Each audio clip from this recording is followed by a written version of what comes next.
안녕하세요. 오늘은 이제 더불어민주당 후보 결정될 가능성이 높고, 그죠? 뭐 네, 아니면 결선 투표 갈 수도 있으니까. 네. 내일 국민의당 후보 최종 결정되고. 맞습니다. 보수정당 쪽은 이미 결정됐고. 그렇죠. 유승민 바른정당 후보, 홍준표 자유한국당 후보가 이미 결정이 됐죠. 그 두 후보 간 신경전이 치열하더라고요. 아이, 그러니까요. 이게 지지율로 보면 미약한데 주도권 다툼, 신경전이 매우 치열합니다. 근데 원래 이제 이런 면이 있어요. 어디서든지 간에 동종 간의 갈등이 더 심하죠. 네네. 그리고 이제 민주당하고 국민의당도 이게 보면은 간혹 감정 싸움은 저쪽 당보다 훨씬 더 심할 때가 있지 않습니까? 서로 간에 신경전 같은 게. 보수는 보통 이제 그래도 하나로 뭉쳐서 왔었는데 입에 갈라지다 보니까 그런 게 많이 드러나는 거죠. 네. 보수 후보 단일화, 연대 이런 거잖아요, 결국. 그렇죠. 근데 뭐 속마음은 모르겠습니다만은 자유한국당은 이제 이런 프레임을 걸고 있습니다. 뭐 연대 그런 거 없다. 없다? 예. 다 들어와라 이거죠? 아, 그렇죠. 원래 우리가 보려고 갈라져서 나간 거니까 해산하고 원내 복귀해라. 그러니까 연대도 아니고 합당도 아닌 거다. 바른정당 해체하고 들어와라.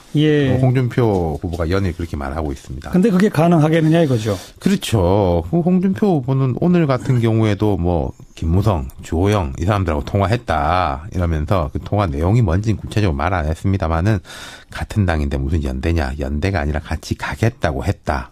그건 자기 말이죠, 자기 말. 상대가 뭐라고 대답했는지는 이제 말을 안 하고. 이게 이제 홍준표 후보의 입장인 거고. 네. 바른정당은 어떤 입장이에요? 유승민 후보도 강고한 입장이죠. 유 후보 오늘 대구에 갔는데 좀 고생을 했다고 합니다. 뭐 일부 시민들이 이제 뭐 배신자가 왜 왔냐 이런 이제 좀 압박도 가했다고 하는데 어찌됐건 유 후보는 대구에서 태어나서 대구의 공기를 마시고 자라며 평생 대구의 아들임을 자랑스럽게 생각해왔다. 이게 왜 이야기를 했냐면은 홍준표 후보가 경남지사잖아요. 근데 TK 적자 이런 이야기를 했거든요. 그러니까 거기에 대해서 맞받아친 거죠. 그러면서 진박들 때문에 무너진 대구 경북의 자존심을 지키겠다. 대구 경북 정치를 확 바꾸고 명예와 자존심을 지켜내겠다 이렇게 강조했는데 유 후보도 기본적으로 이렇게 이야기하고 있어요. 홍준표라는 사람은 자격이 없는 사람이다. 지금 재판의 계류정이잖아요. 정말 그런 사람이 어떻게 되냐 이런 거죠. 양쪽 다 아주 초강경한 발언들을 내놓으면서 평행선을 달리고 있는 거죠.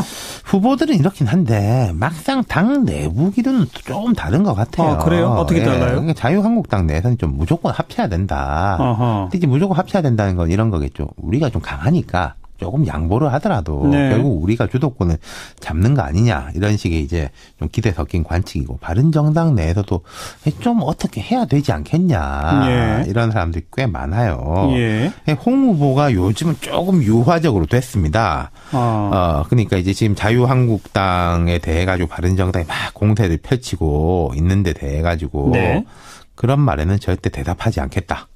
유 후보에 대해서도 이야기는 안 한다. 그리고 뭐 이제 당에다가도 바른정당 비판하지 마라 이렇게 지시를 내렸답니다. 그러면서 이제 문재인 후보하고 이제 대립각을 세우면서 1대1 구도다 나하고 문재인하고 그렇게 될 거다라는 거죠. 그나저나 홍준표, 유승민 두 후보가 합친다고 해서 효과가 클까요? 그게 문제예요. 그러니까요. 지금 여론조사상으로는 합친다고 해도 시너지 효과가 날 것 같지 않고 두 사람 지지율이 워낙에 낮고 물론 홍 후보가 유 후보보다는 낮습니다만은 문재인, 안철수 두 사람에 비해서 현장이 낮잖아요. 그것도 어떻게 보면 확장성이라는 면에서는 유 후보가 홍 후보보다 나을 수 있는 거거든요. 그게 딜레마적인 현상인 것이고 그러면 감정이 안 좋으면 뭐 실리라도 있어야 될 건데 감정도 안 좋고 실리도 없다. 이러면 어려운 거죠. 그러다 보니까 보수층이 안철수 후보 쪽으로 쏠리는 이런 현상도 보이는 거 아니에요? 그러니까 이게 표심이라는 게요. 보수적인 사람이 꼭 보수적인 후보를 찍는 건 아닙니다. 그럼 누굴 찍어요? 진보적인 사람이 꼭 진보적인 후보, 진보 정당을 찍는 건 아닌가 하고 비슷한 프레임인 거죠. 뭐 덜 싫은 사람, 내가 싫어하는 사람한테 이길 수 있는 사람. 뭐 해볼 만한 사람한테 가는 게 있는 거죠. 결국은 그러니까 될 만한 사람을 찍어야 하니까. 그러니까 뭐 양강구도 뭐 이런 이야기가 나온 게 그런 거죠. 결국은 자유한국당도 바른정당도 안철수라고 하는 벽에 가로막혀 있다. 이렇게 볼 수 있겠군요. 그러니까 처음부터 보십시오. 처음엔 반기문이라는 벽이 있었어요. 그다음에 황교안, 그다음에 안희정, 그리고 안철수거든요. 네, 네. 그러니까 이 일련의 흐름은 뭐냐면은 기존 보수 정당, 그러니까 원래 새누리당 출신이 아닌 사람한테서 계속 대안을 찾으려는 흐름이 진보 쪽이 아니라 보수 쪽에서 있다라는 거죠. 그리고 초반부에 언급한 반기문, 황교안은 그래도 영입할 수 있었을 텐데. 그렇죠. 그건 둘 다 실패했고. 그다음에 안희정, 안철수는 영입 대상도 안 되잖아요. 바깥쪽 사람인데도 그러니까요. 이쪽보다는 이게 더 나은 거 아닌가라고 하는 건데 예. 이게 제가 그 뭐 자유한국당, 바른정당 두 당에는 조금 죄송하지만은 이번 대선에서는 이런 흐름이 좀 깨지기는 쉽지가 않을 것 같습니다. 예. 뭔가 모멘텀이 있을 것인가 별로 안 보이고요. 그러니까 이거 특징적으로 말하면 보수의 분화 현상이잖아요. 그렇죠. 이게 다시 어느 한쪽 보수로 뭉치기는 쉽지 않다. 이번 대선을 지나서야 그런 이제 모색이 되지 않을까 싶다는 거죠. 대선 후는 뭐 또 각 정당들이 어떻게 그러니까 또. 이제 폐허에서부터 다시 시작한다 이런 거는 가능하겠죠. 네. 그래요. 바른정당, 자유한국당 묘수를 내긴 내야 할 텐데 네. 묘수가 안 보이는 상황. 네, 그렇죠? 그렇습니다. 수고하셨어요. 감사합니다. 윤태곤 실장이었습니다. 자. 연승 행진을 해온 문재인 후보 과연 누적 과반으로 그냥 본선으로 가느냐 아니면 결국 결선 투표를 해야 하느냐 이 문제죠. 지금 개표가 진행 중인 상황인데요. 문재인 캠프의 송영길 총괄본부장 연결해 봅니다. 안녕하세요. 네, 안녕하십니까. 네, 수도권 요 지역에서 45%만 넘기면 바로 본선 직행이라고 하던데 자신하십니까? 곧 결과가 나오겠습니다만. 네, 뭐 잘 될 걸로 예상합니다. 그런 근거는? 실제로 지금 현재까지 누적 59%잖아요. 예, 예. 60.2%. 그리고 영남이 뭐 64%가 넘었기 때문에. 예. 수도권은 영호남에 못지않게 개혁적인 시민들이 많이 있고, 또 촛불, 광장을 함께 참여했던 분들이 있던 곳이기 때문에. 예. 저는 크게 다르지 않게 나올 거다 이렇게 생각합니다. 예. 뭐 안희정, 이재명 이런 후보들은 수도권에서 반전 일으켜서 결선 투표 간다 이렇게 얘기하던데 만약의 경우 결선 투표 가도 1등은 자신하시나요? 네, 뭐 큰 변동이 없을 걸로 생각합니다. 네. 자, 그러고 나서 이제 뭐 5당 구도에서 5 후보 가상 대결 이런저런 숫자도 나오고 그러는데 뚜렷하게 보이는 건 아마도 이제 민주당 경선이 막판에 가면서 안희정 후보가 좀 뒤처지니까 그 지지표가 옮겨가서인지 안철수 후보가 상당히 부상하고 있어요. 그래서 결국 이번 대선은 문재인 대 안철수 구도, 안철수 후보가 그동안 계속 말해왔던 그런 구도가 되는 것 아니냐라는 얘기가 나오고 있는데 어떻게 생각하십니까? 대통령 선거는 어떤 특정 개인의 인기 투표가 아니라고 생각합니다. 어떠한 세력이 대한민국을 이끌어갈 것인가를 판단하는 것이고 예. 이번 대선은 국정농단 세력과 이거를 방관하고 동조했던 세력에게 다시 정권을 맡길 것이냐 예. 아니면 정권 교체를 통해서 새로운 대한민국을 만들 것이냐를 결정하는 선거이기 때문에 예. 정확하게 이것은 개인 문재인, 개인 안철수의 인기 투표나 호감도 조사는 전혀 아니다 이런 말씀을 드리겠고 예. 지금 나온 여론조사도 아무런 당도 넣지 않고 무슨 연대도 없이 그냥 안철수, 문재인이라는 어떤 가상에 기초한 이런 여론조사는 대단히 불순한 의도가 있다고 생각합니다. 그 양강 구도로 붙여봤을 때의 그 의도가 불순하다? 그럴 수가 없지 않겠습니까? 현재 5개 당이 있는데 5개 당 어느 당이 대선 후보를 내지 않겠습니까? 예, 그렇게 되면 당의 존립 자체가 예. 불가능한 일인데. 예. 그러니까 그 말씀은 결국 안철수 후보와 홍준표 네. 후보와 유승민 후보가 단일화할 가능성은 전혀 없다고 보세요? 저는 전혀 없다고 생각합니다. 그 단일화하는 순간 저는 안철수 후보의 이 개혁적 지지 세력, 그나마 있던 세력들은 전부 이탈할 걸로 생각이 들고 특히 호남에서 지지도가 폭락할 걸로 생각합니다. 네. 그러니까 단일화도 없고. 제2의 일종의 3당 야합처럼 되는 것이고 이 정권 연장 음모에 같이 편승하는 것이기 때문에 예. 그 실효적 의미를 상실한다고 생각합니다. 그래서 이런 실현 가능성도 없는 3자 단일화 같은 걸 전제로 까는 문재인 대 안철수 양강 여론조사 자체가 문제가 있다? 그렇습니다. 예. 그런 여론조사를 왜 한다고 생각하세요, 그러면? 그게 이제 소위 이 기득권 연장을 바라는 세력들이 안철수라는 도구를 이용하고 활용하는 것이죠. 그런 것에 안철수 후보도 편승하는 면이 있다고 생각합니다. 네. 자, 제가 조금 아까 질문 드릴 때 우리 송영길 본부장이 갑자기 목소리를 높이면서 이제 이번 대선은 인기 투표가 아니다. 국정농단, 그 방관 동조 세력과 그렇지 않은 세력 이렇게 딱 구분하시지 않았습니까? 네. 그렇게 봤을 때 국정농단 세력 내지는 방관 세력, 동조 세력은 어디입니까? 지금 자유한국당하고 바른정당 두 당인가요? 그렇죠. 그렇게 볼 수 있죠. 그렇죠.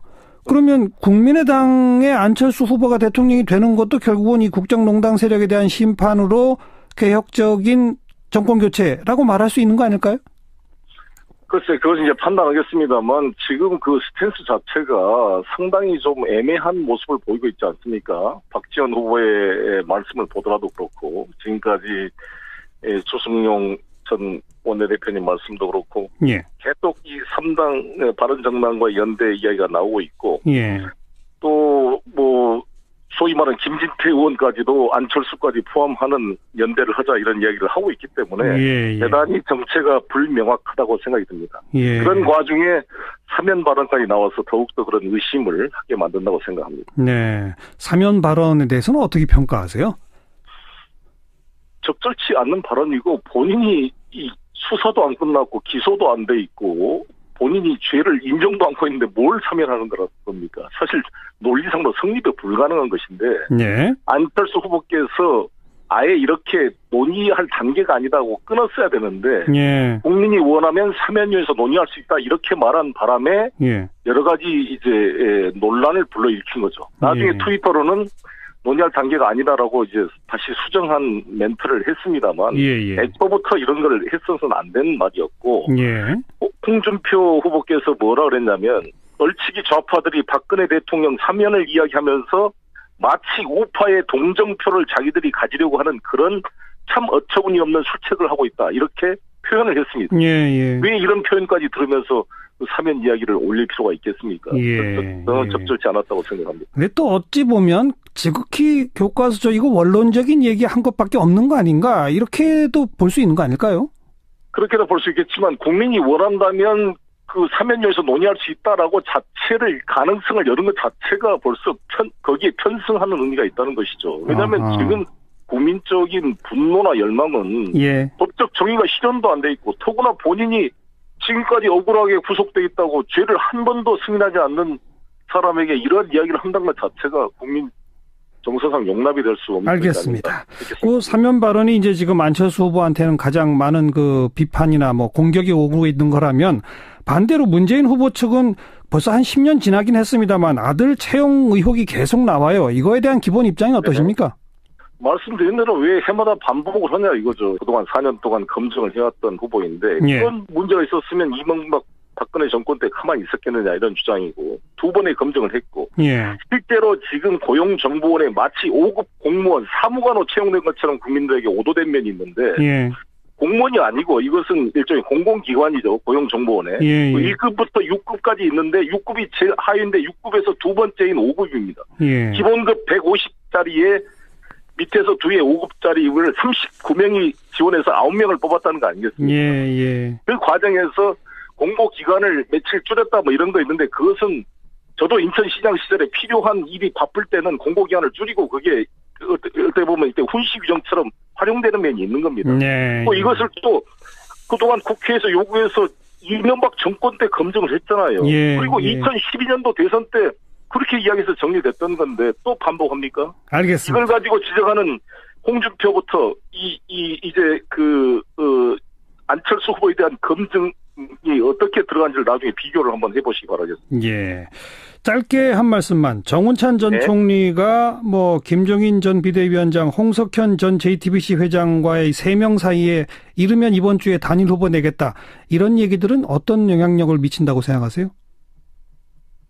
시대가 변했는데 이런 좀 일종의 시대적 갭이 있는 것 같아요. 그러니까 이분들이 사는 시대와 지금 이 국민이 사는 시대가 촛불 이전과 이후로 근본적 변화된 현실을 잘 이해하지 못하는 것이 아닌가. 그 전 시대는 정치인들이 자기 지지자를 사유화해서 모아가지고 이합 집산해서 정치적 그룹핑을 한 게 가능한 시대였지 모르지만 지금은 국민들이 이미 주도해서 끌고 가고 있고 정치인들이 국민 속에 결합해 가는 것입니다. 네, 알겠습니다. 문재인의 대세론도 문재인 개인의 대세론이 아니라 지금 촛불 민심의 도구로서 문재인이 선택받음을 당하고 있다. 이렇게 알겠습니다. 있습니다. 거기까지만 들을게요. 고맙습니다. 네, 감사합니다. 문재인 캠프의 총괄본부장 송영길 의원이었고요. 이번에는 국민의당 수석대변인 김경진 의원을 연결해 봅니다. 김 의원 안녕하세요. 네, 안녕하십니까. 사실상 경선 끝났죠?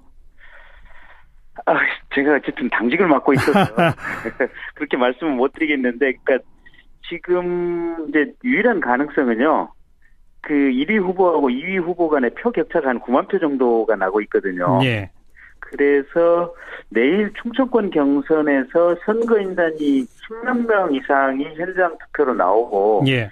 그 표를 2위 후보인 손학규 후보 측에서 다 가져가면 예. 이제 대이변이 가능하겠지만. 알겠습니다. 예. 네네네. 그 당직 있으시니까 제가 그냥 끝났다고 선언할게요. 네. 그래도 될 것 같습니다.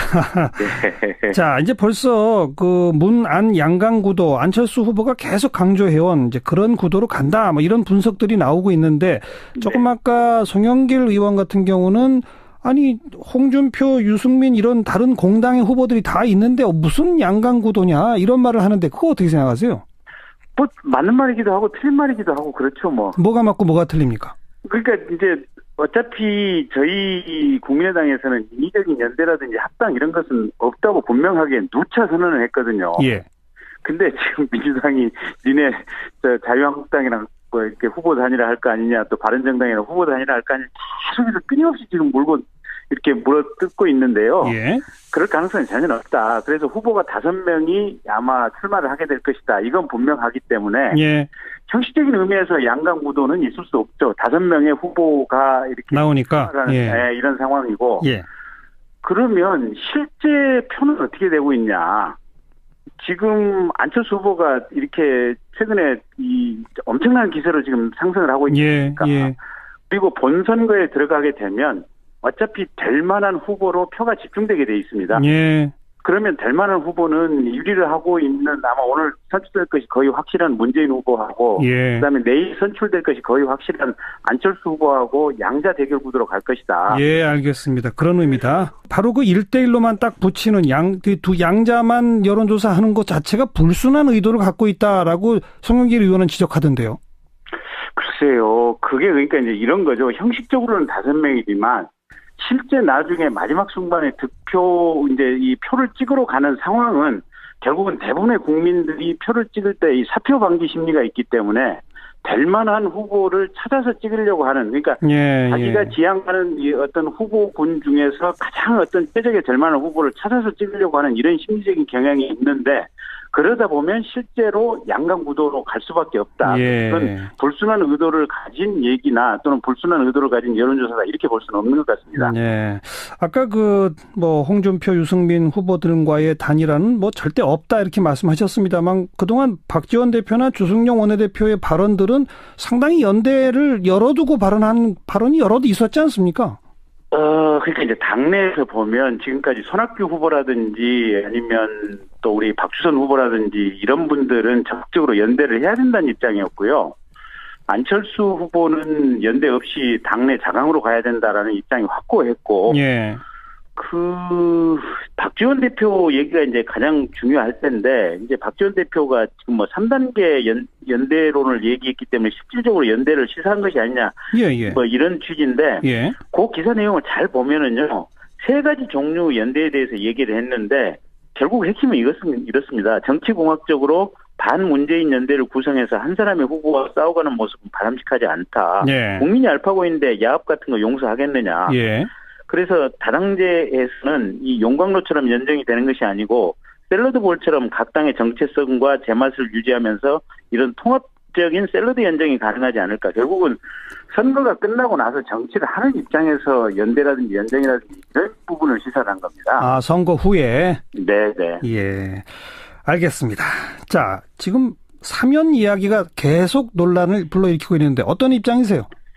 그러니까 이게 말을 위한 말을 만들어내는 것이죠. 그러니까 상당 정도는 지금 일종의 안철수 후보가 얘기했던 뉘앙스를 왜곡해서 예. 안철수 후보의 지지율이 불같이 이렇게 상승하니까 그걸 꺾어보기 위해서 상당히 불순한 의도로 안철수 후보의 본심을 왜곡한 말을 많이 만들어냈던 거죠. 근데 눈 밝은 국민들이나 또는 언론에 종사하시는 분들이 그런 부분을 빨리 눈치채고 그건 사실이 아닌 것 같다라고 대체로 이제는 알아주시고 이해를 해주시는 것 같습니다. 예. 그러니까 안철수 후보가 원래 얘기했던 것은 지금까지 대통령의 사면이 자의적으로 이루어졌으니 예. 이 사면권에 대해서는 대통령이 행사를 안 하는 게 좋다. 위원회를 만들어서 거기서 논의한다. 예.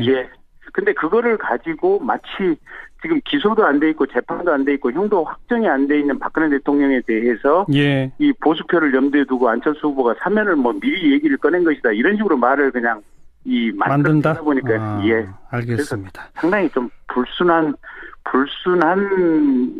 어떤 논란이 않았나 싶습니다. 문재인 후보 아들의 채용 의혹을 국민의당도 계속 공격하시나요? 저희는 주로 이제 보면 바른정당이나 아니면 자유한국당 쪽에서 얘기를 하고 있는 것 같고요. 예. 저희도 최소한 이 부분을 가지고 이게 이런 얘기를 하는 것이 뭐 선거법 위반이다, 고발하겠다 이런 자세를 취하는 것은 적절치 못하다라는 입장을 가지고 있고요. 예. 분명히 이 부분은 한번 공식적으로 대선 과정에서 한번 짚어줘야 된다라는 입장을 가지고 있습니다. 예. 그러니까 아까 이제 송영길 의원께서도 이제 말씀을 하셨는데. 예. 지금 채용 공고가 분명히 이 규정에 위반해서 나간 건 맞지 않습니까? 그래서 채용 공고가 나간 기간도 이 채용 원서 접수 기간 하루 전날에 딱 하루만 채용 공고가 게시됐고. 예. 이게 일반적으로 여기저기 나가야 되는데 지금 워크넷에만 공고가 됐고 채용 공고 제목도 사실은 동영상 전문가라는 내용은 일체 없거든요. 예. 연구직 조빈 공고라고 했고. 알겠습니다. 그렇게 아무튼 좀 한번 짚어봐야 할 문제가 있다고는 본다. 예, 그렇습니다. 거기까지. 어쨌든 민주당 측에서는 아무래도 그 사면 발언을 여전히 문제 삼고 계신 것 같고 국민의당에서는 채용 문제를 여전히 문제 삼고 있는 현재의 상태는 그렇군요. 네, 말씀 잘 들었습니다. 네, 고맙습니다. 주요 뉴스를 조금 색다르게 준비해 오셨다고요? 그렇습니다. 아무래도 대선도 있고요. 그동안 뉴스를 좀 건조하게 소개를 해드렸는데 재미도 없다 그러고 여러모로 좀 변화가 필요한 것 같아서 이제 좀 소리를 갖고 이 뉴스를 다시 한번 현장감을 갖고 들어보자 이런 마음으로 좀 색다르게 해보려고 합니다. 네, 소리요? 어떤 소리? 여러 가지 소리가 나올 테니까요. 날마다 이슈가 되는 소리들이 있지 않겠습니까? 예. 오늘도 그런 이슈가 되는 소리들 그런 것들을 좀 가져와 봤습니다. 네. 그럼 오늘 하루 종일 어떤 소리가 이슈가 됐는가 먼저 들어본자 이거죠? 그렇습니다. 좀 들어보시죠. 오늘 총장님 전 변희재입니다. 반갑습니다. 저기 부엉이바위 보이시죠? 전 노무현 대통령이 저 부엉이바위에서 뛰어내렸다는 소식을 듣고 엄청나게 분노를 했습니다. 그 당시에 일국의 대통령이 가족이 뇌물을 처먹었다고 자살을 해버리면 어쩌란 말이냐? 노 대통령 누구 때문에 죽었습니까? 부인과 딸이 아들이 죽인 겁니다. 네, 이게 이른바 보수 농객이라고 하는 변희재의 목소리인가요? 그렇죠. 변희재 씨가 오늘 이제 경남에 이제 봉화마을에 가서 친박단체에서 시위하는 데 가서 했다는 그런 얘기입니다. 예. 이게 아무래도 박근혜 전 대통령이 구속됐음에도 불구하고 이제 계속 이런 걸 하고 있는 거죠. 예. 물론 이제 서울이나 이렇게 좀 수도권에서 볼 때는 친박단체들의 시위가 좀 잦아든 건 사실입니다. 규모가 좀 축소가 됐고요. 예. 계속 삼성동 이제 박근혜 전 대통령 자택 앞에서 이제 진을 치고 있던 그런 모습들도 이제 좀 잦아들긴 했거든요. 지금 삼성동에 없으니까요. 그렇죠. 예. 삼성동에서 안 하고 이제 봉화마을에서 한 것인지 그건 이제 두고 봐야겠는데. 네. 어쨌든 이런 흐름이라는 거는 박사모 정광용 회장을 이제 경찰이 이제 체포해서 조사하겠다 이런 얘기도 나오고. 그렇죠. 그다음에 또 신현희 강남구청장이 또 어떤 가짜 뉴스를 유포했다 이래서 선관위 조사도 받고 이러니까요. 예. 아무래도 누가 이런 것 때문에 수사를 받고 조사를 받는다 이러면 좀 위축되는 그런 분위기도 있지 않겠습니까? 예. 그래서 이런 것들도 영향을 미치는 것 같은데요. 문제는 이렇게 좀 그동안 이제 참가는 하지만 좀 수위를 높게 가져가지 않았던 그런 분들이 없어지게 되면 남은 사람들은 더 독해질 그럴 우려가 있다는 거죠. 어허. 실제로 그런 모습이 보이는 것 같기도 하고요. 예. 왜 그 이른바 집회 현장에서 지나가던 학생 고교생 뺨까지 때려가지고 근데 처벌은 안 당하는 뭐 이런 뉴스도 있던데요. 그렇습니다.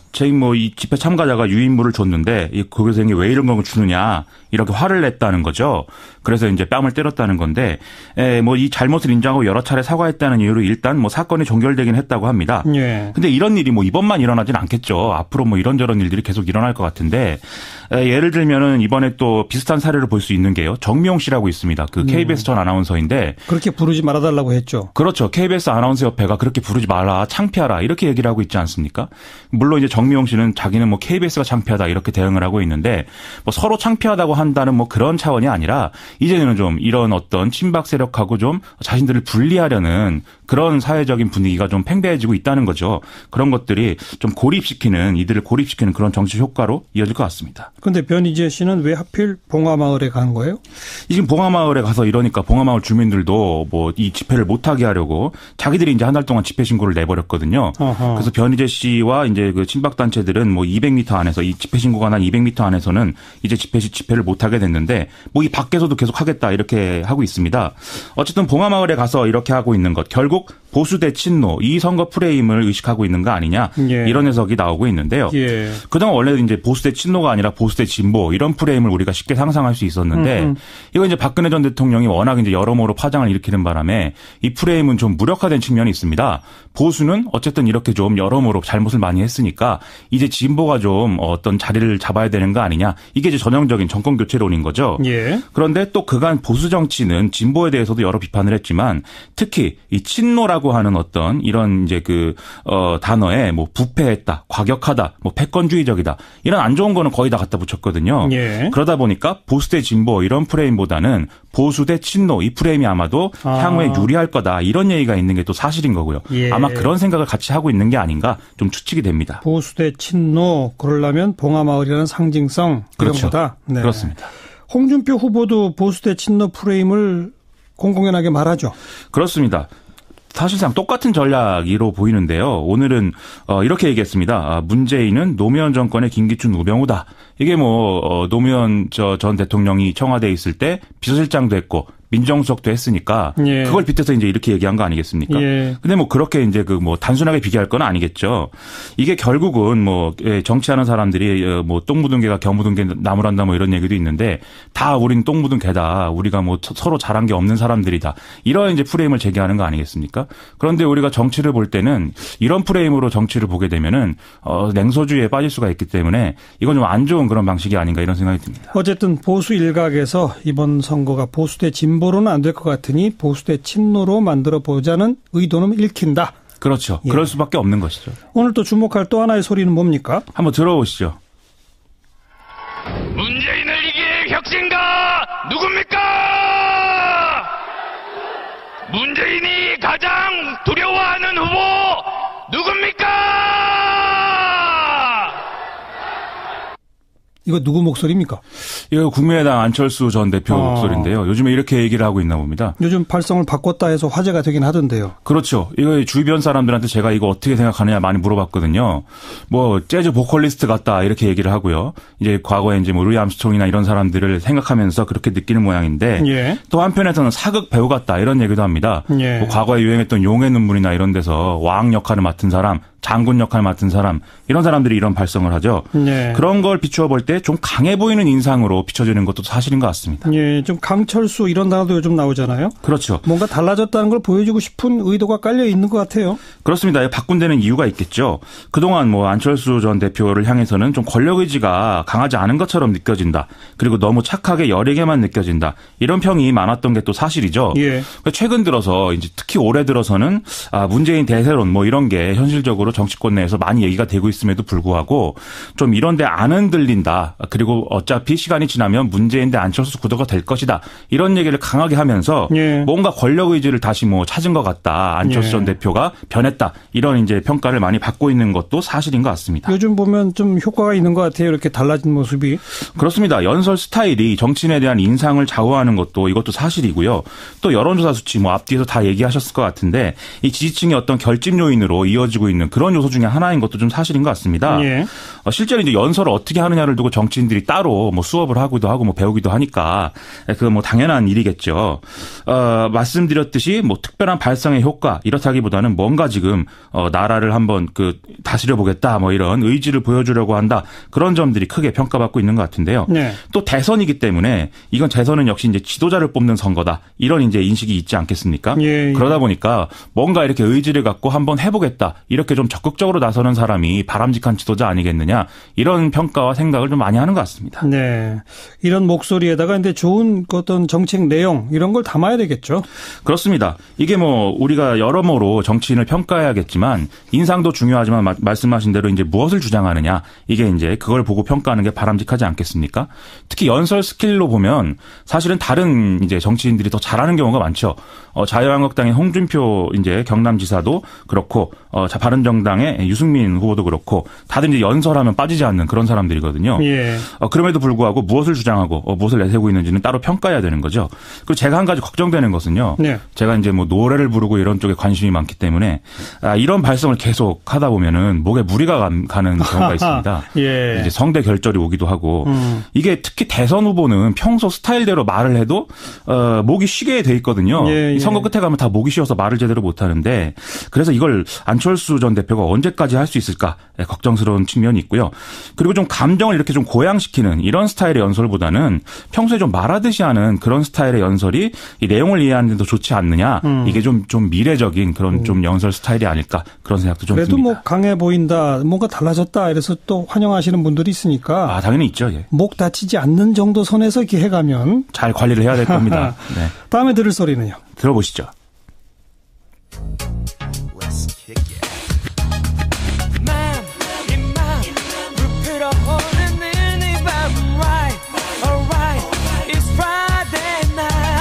웬 노래가 다 나옵니까? 이게 G.O.D의 프라이데이 나잇이라는 노래라는데 전 사실 잘 모르고요. 제작진이 이 노래를 생각해냈는데 공무원들이 한 달에 한 번 오후 4시에 조기 퇴근하는 유연근무제를 시행한다고 하고 이 4시에 집에 가는 게 금요일이라고 하거든요. 예, 예. 그래서 아마 이 노래를 선택한 것 같습니다. 예, 이제 진짜 그렇게 한다는 거죠?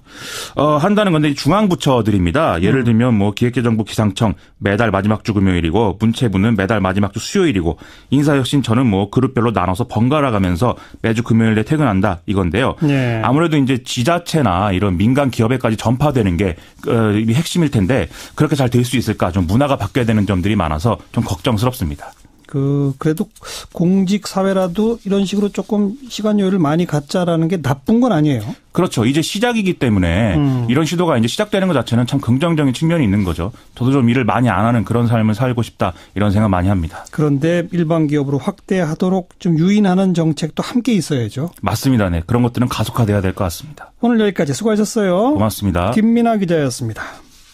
스텔라 데이지호 침몰했죠. 이 남대서양 우루과이 인근 해상에서 아직도 생존자를 찾는 작업을 벌이고 있는 상황인데 이 선원 가족들은 도무지 이해가 안 된다라는 입장을 밝힙니다. 어떻게 그렇게 큰 배가 5분 만에 침몰할 수 있느냐 이런 문제제기인데요. 전문가 한 분 연결합니다. 과거에 선장으로도 직접 일하신 경력을 갖고 있는 한국해양대학교 김길수 교수님 안녕하세요. 안녕하세요. 반갑습니다. 예, 이게 엄청 큰 배라면서요? 예, 데드웨이 톤으로 적화 중량 톤으로 약 25만 톤 되니까 전 세계에서 몇 개 안 되는 큰 선박이 들어가죠. 전 세계 몇 개 없어요, 이 정도가? 예, 제일 큰 게 40만 데드웨이 톤이고요. 예. 그다음에 이제 30만 톤이 몇 척 있고 25만 톤이면 굉장히 큰 배 속에 들어갑니다. 네. 그러니까 이게 주로 컨테이너 이런 거 싣고 다니는 거죠? 아닙니다. 컨테이너선은 그만큼 큰 배가 없고요. 그럼요. 이거는 주로 살물 화물이라고 하는데 주로 이렇게 뿌려가지고 실는 화물들, 즉 석탄이나 광석이나 밀이나 이런 것들을 싣고 다니는 배입니다. 아, 석탄, 광석, 곡물 이런 거? 그렇습니다. 예, 이 배 갑판만 보면 뭐 거의 축구장만 하겠네요. 축구장보다 더 크지요. 더 커요. 예. 그런데 이 사고가 난 게 한국 시간으로는 밤 11시 20분, 현지 시간으로는 오후 1시 20분 아주 밝은 대낮이었어요. 예, 날씨도 좋았다고 하죠. 그런데 그때 선장이 마지막으로 보낸 카톡이 본선 2번 포트 물이 셉니다. 이게 2번 포트가 뭐예요? 예, 배를 선교에서 선수 쪽을 향하고 봤을 때에 예. 왼쪽을 포트라고 합니다. 오른쪽은 스타보드라고 합니다. 그러니까 우리말로는 좌현이죠. 예. 좌현의 2번이라고 하는 것은 1번 선창부터가 선창이란 화물창입니다. 화물을 실을 수 있는 창. 예. 1번, 2번 이렇게 되는 거니까 배의 왼쪽 두 번째 화물창에 크랙이 이제 구멍이 생겨서 침수가 됐다 이런 이야기죠. 그런데 이제 그쪽에 침수가 됐을 경우에 대비해서 센서가 달려 있거든요. 예. 그래서 그것을 침수가 되면 브릿지에서 바로 알 수 있습니다. 예. 알게 된 것이죠. 예. 근데 구조된 필리핀 선원 이야기를 들어보면 거의 한 5분 만에 배가 침몰했다는 주장인데 이렇게 큰 배가 5분 만에 가라앉을 수 있나요? 예, 가라앉을 수 있습니다. 그래요? 이런 배 같은 경우는 안에 이제 광석을 싣고 있었기 때문에 네. 광석이 이게 비중이 굉장히 높거든요. 예. 그래서 비중이 높은 상태에서 물이 들어오면은 부력을 바로 잃어버리고 너무나 무겁기 때문에 물속으로 바로 들어갈 수 있습니다. 그러니까 5분 내지 10분 내에 배가 뒤집혀졌으니까 이제 구명정이나 라이프래프트 이런 것을 펼 수 있는 시간이 좀 부족했을지도 모릅니다. 네. 배가 크지만 워낙 무거운 걸 싣고 다니니까 물이 조금만 들어와도 금방 가라앉을 수 있다. 정확합니다. 아, 그래요. 그런데 왜 이렇게 물이 샜느냐를 밝히는 게 중요할 텐데, 예. 남대서양 우루과이 인근 바다는 무슨 암초가 많다든지 혹시 그런 바다입니까? 혹시 교수님 가보신 적 있으세요? 예, 저도 그걸 통과를 했죠. 예, 통과를 했는데 그쪽 해도도 다 기억이 나고, 예. 합니다만은 그쪽에는 암초나 이런 게 있을 게 없습니다. 없어요. 예. 그리고 그날 엄청나게 깊은 바다입니다. 그리고 기상 상태도 좋았다 그런 거 보면 무슨 폭풍우가 있었던 것도 아니고. 그렇죠. 결국은 그럼 배에 문제가 있었다는 거 아닐까요? 예, 배의 구조적인 문제인 것 같습니다. 지금 선원 가족들은 이게 설령이 25년 된 노후한 선박이라 사고가 났다 이렇게 주장하는데 어떻게 생각하세요? 그 부분도 상당히 일조했다 이렇게 판단이 됩니다. 저는 그것도 그것이지만 저 배를 이제 중국에서 수리를 10년 전에 칭따오 북원의 어떤 수리 조선소에서 했거든요. 예. 예, 그때 10년 전만 해도 이제 중국이 수리 조선 기술이 아주 안 좋았고. 아하. 그때에 이제 선체 외판을 많이 깔았습니다. 네. 깔았는데 중국 철판이 또 좀 좋지도 않습니다. 그래서 이제 철판을 실력이 안 좋은 중국 기능공들이 이제 외판을 붙이는데 그 과정에 용접이 잘 안 됐을 가능성이 좀 있습니다. 그럼 이제 용접이 안 된 그 부분에 계속해서 이게 배가 운항을 하게 되면은 배가 이렇게 여러 가지 모멘트를 받거든요. 힘을 받거든요. 네. 그래서 이제 그 부분에 크랙이 갔을 수 있습니다. 그러니 종종 일어납니다. 근데 왜 우리나라 조선 기술이 중국보다 앞섰는데 우리나라에서 수리를 안 하고 중국에서 수리를 했을까요?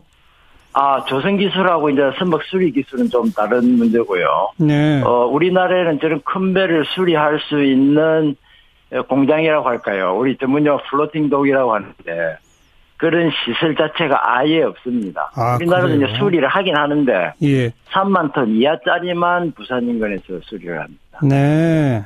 이렇게 25만 톤 되는 것을 우리나라에 수리할 공간이 안 나옵니다. 예.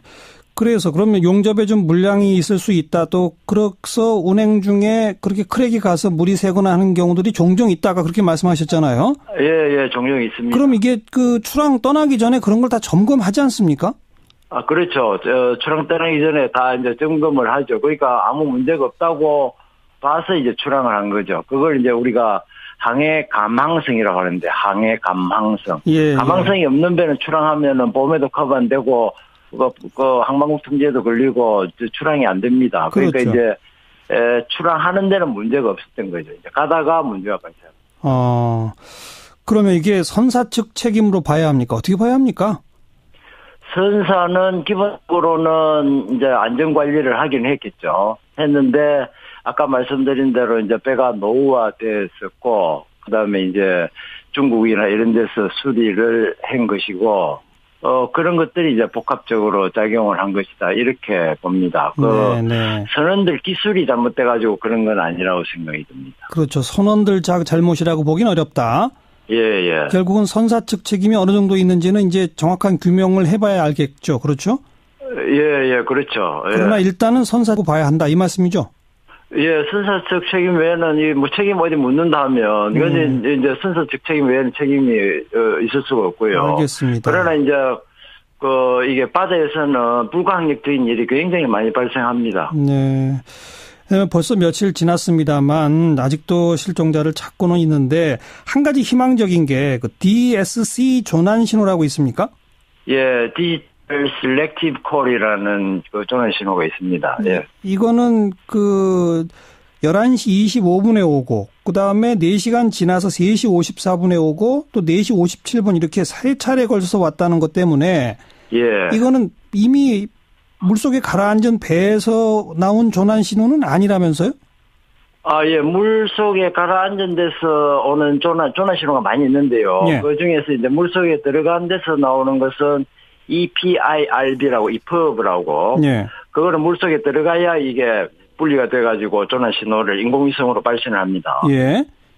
근데 이 DSC 같은 경우는 일종의 전파기 때문에 사람이 손으로 물 위에 있을 때 손으로 이렇게 수동으로 쏘는 거기 때문에 그렇죠. 그래서 그거를 발신했다고 하는 것은 살아있을 가능성이 굉장히 높기 때문에 빨리빨리 수색을 해야 되는 거죠. 그러니까 본선은 한 5분 만에 빨리 침몰했다 손 치더라도 어딘가 구명정이든 어디든 타고 사람들이 이런 신호를 발생했다는 거 아니겠습니까?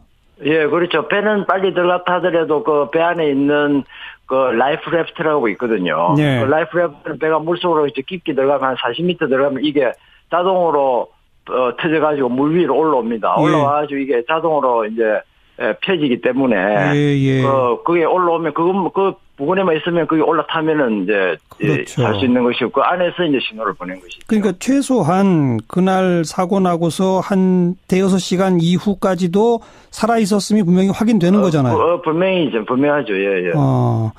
그럼 지금까지도 우리가 생존 가능성은 좀 희망을 걸어도 좋겠습니까? 그렇죠. 생존 가능성이 있죠. 그 안에 식량이 뭐 한 2, 3일치 정도 있고요. 그 이제 2, 3일치라는 게 사람이 많이 탔을 때 그런 것이고, 사람 수가 적으면은 또 오래 갈 수도 있는 것이니까요. 그리고 날씨도 나쁘지 않으니까, 빨리빨리 수색을 강도미하게 해야죠. 알겠습니다. 희망을 갖고 정말 좀 전력을 다해 찾았으면 좋겠습니다. 오늘 도움 말씀 잘 들었습니다. 수고하세요. 한국해양대학교 김길수 교수였습니다. 바로 18세 투표권입니다. 국회에서 18세에도 투표권 주자 이런 논의가 나오긴 했지만 결국 실현되지 못했죠. 그런데 우리 청소년들이 투표권 법적으로 안 줘도 우리가 스스로 대통령 뽑겠다 이러면서 청소년이 직접 뽑는 제19대 대한민국 대통령 운동본부라는 걸 구성했다고 그러네요. 자, 청소년 YMCA 전국 대표자 회의의 공동 대표입니다. 지금 부산 대덕여고 3학년 학생이에요. 허영란 대표, 안녕하세요. 네, 안녕하세요. 저는 대덕여고 다니고 있는 청소년 YMCA 공동 대표 허영란이라고 합니다. 네, 고3인데 대학 입시 준비해야죠? 저는 학업과 조금 겹치는 부분이 많긴 해요. 이런 사회적인 활동을 하는 게. 조금 학업보다는 인권적인 부분, 청소년의 사회 참여나 인식 개선에 관한 부분이 더 중요하다고 생각을 하기 때문에 학업과 겹칠 시에는 청소년을 위한 여러 활동을 조금 선택하는 편입니다. 그러니까 청소년들이 우리 18세들끼리 모여가지고 우리끼리 한번 투표해보자. 이거죠? 한번 간단히 말하면. 그죠? 네, 그렇습니다. 어떻게 앞으로 진행이 됩니까? 좀 계획을 소개해 주세요. 네, 일단은 4월 3일, 오늘인 4월 3일부터 5월 9일까지 선거인단을 모집을 하고, 또 정확한 날짜는 아직 나오진 않았는데, 사전투표를 또 하는 날이 있어요. 5월 9일에 온라인, 오프라인으로 투표를 진행을 하는데, 그때 참여하지 못하는 청소년들을 위해서 사전투표를 또 2일 정도 진행할 예정입니다. 그래서 사전투표일이 지나고 또 하면 5월 9일에 온라인, 오프라인으로 청소년들이 대선 후보들의 정책을 보고 아 나는 이 대통령이 우리나라의 대통령이 됐으면 좋겠다 생각하는 후보에 투표를 하는 아직은 그런 계획을 가지고 있습니다. 오늘부터 5월 9일 투표일까지 선거인단을 계속 모집한다고 그러셨죠? 네네. 그 선거인단의 대상은 딱 18세 되는 만 18세 되는 학생들만입니까? 아니요. 유권자가 아닌 모든 청소년이 대상입니다. 네. 18세 이하, 17세, 16세도 다 좋다? 네. 관심 있으면 다 선거인단으로 참여해달라 이 말씀이군요. 네네. 그리고 사전투표는 원래 지금 법적으로는 5월 4일하고 5일 하게 돼 있거든요. 사전투표하는 날짜를 아까 아직 안 정하셨다고 그랬는데 네네네. 법적으로 정해져 있는 날짜에 그냥 하시면 되지 않을까요, 동시에? 아, 그런 방법이 있겠네요. 예. 그리고 온라인으로 한다, 온라인으로 선거인단 등록한다, 또 온라인으로 투표한다, 금방 이해가 됩니다. 오프라인 투표는 어디서 해요, 그러면 5월 9일 날? 각 지역의 청소년 기관이나 청소년에 관련된 어떤 시설도 되고 아마 저희 청소년 YMCA 측에서 섭외를 해서 네, 5월 9일 당일에 오프라인으로 투표를 할 수 있도록 투표소를 배치할 예정입니다. 아, 그러니까 지역 청소년센터, 지역 YMCA 사무실 이런 데다가 청소년들만 가서 투표하는 모의 투표소를 만들어 놓고 거기 현장에 와서 투표할 수 있도록 한다 이거군요. 네네. 예. 근데 그 투표소에는 근데 각 정당의 소위 투표 참관인 이런 사람들은 없겠네요. 그죠? 네, 그런 건 없고 그냥 설명을 들을 수 있는 공간이 따로 있고 투표소도 따로 있고 해서 투표를 원활하게 할 수 있도록 진행할 예정입니다. 그래요. 그래서 우리 청소년들이 뽑은 대통령은 누구다라는 게 이제 5월 9일 날 투표 끝나면 바로 집계 결과가 나오겠죠? 네, 다음 날에 바로 결과가 나올 예정입니다. 그래서 그 뽑힌 사람한테 어떻게 하실 거예요? 네, 뽑힌 분에게는 소정의 또 임명장 직접 전달할 예정에 있습니다. 예. 그런데 진짜 우리 국민들이 뽑은 대통령하고 청소년들이 뽑은 대통령하고 다를 수도 있잖아요? 네, 다를 시에는 청소년이 원하는 대통령이었다고 또 가서 말씀을 드리고 청소년들이 어떤 정책을 원했고 또 어떤 정책을 마음에 들어 했다는 것을 조금 알려드릴 예정입니다. 예, 어쨌든 청소년 우리가 뽑은 대통령은 당신입니다. 이렇게 이제 당선증을 주겠다 이 말씀이군요. 네. 아, 어떻게 이런 생각을 하게 됐어요? 우선 저희 청소년 YMCA가 처음 18세 참정권에 대해 논의했을 때는 첫 번째로 사회적으로 청소년이 너무나도 유약하고 또 보호받아야 할 존재로 인식되고 있고 또 두 번째로 청소년도 이 사회에 살아가는 하나의 구성원임에도 불구하고 당연히 학교와 같은 삶의 현상에서 살아가면서 문제점을 발견하기도 하고 그에 대한 의견을 내고 싶어질 때도 있을 텐데 청소년에게는 선거권이 없기 때문에 이러한 의견을 내고 싶어도 낼 수가 없는 그런 상황인 거예요. 네, 그래서 이러한 문제를 어떻게 해결할 수 있을까라고 생각을 하다가 참정권이 청소년에게도 주어진다면 이런 청소년 인식에 관한 부분, 영향력에 관한 부분이 어느 정도 해소되지 않을까라는 생각에서 18세 참정권 운동을 시작했었는데요. 네, 아시다시피 정치권에서 지금 18세 참정권, 청소년 참정권에 관한 이야기가 나오고는 있지만 안 됐어요, 결국. 네, 현실적으로 이루어지지 않고 있는 실정인데요. 네, 그 이유가 저는 아직 청소년을 미숙하다고 생각을 하고 또 아직 부족한 존재로 인식하고 있기 때문이라고 생각을 합니다. 그렇기 때문에 청소년도 선거에 참여할 수 있다, 정치에 참여할 수 있다라는 저희의 생각을 조금 주장하기 위해서 이런 모의투표라는 것을 시행하게 되었습니다. 네. 그 청소년이 직접 뽑는 제19대 대한민국 대통령 운동본부, 이 본부는 청소년들이 직접 구성하는 거예요? 아니면 어른들이 구성해 주는 거예요? 어른분들이 구성해 주는 건 아니고 청소년들도 자발적으로 이러한 프로그램에 참여할 의향이 있는지 또 어른들이 독단적으로 준비를 하는 건 아니고 또 여러 청소년 대표분들이 있고 또 청소년 임원 그리고 청소년 YMCA 많은 회원분들이 준비를 하는 프로그램입니다. 아, 그러니까 청소년이 직접 준비하는, 그렇죠? 네네. 그렇습니다. 그 학교 같은 반 친구들한테 이런 얘기 좀 하면 친구들한테서 어떤 반응이 나옵니까? 18세 18세 참정권 아니면 또 이런 모의투표에 대한 이야기를 사실은 잘 알지 못해요. 설명해주면 동의를 하거나 하기도 하는데 예. 근본적으로 정치권의 이야기에 대해서는 잘 알지 못하는데 예. 저도 예전엔 그랬었는데 예. 이런 정치적 무관심이 만약에 청소년들이 또 정치의 대상이고 만약에 또 청소년들에게 선거권이 있었더라면 그런 무관심이 좀 덜하지 않았을까라는 생각이 조금 듭니다. 네네. 무관심을 관심으로 끌어내는 것도 투표권이라는 것을 부여했을 때 가능해진다 이런 말이군요. 그렇습니다. 네. 사실 근데 아직 고등학교 다니고 있으면은 좀 정치로부터는 조금 동떨어져서 있어야 돼. 아직 청소년들은 너무 어리잖아.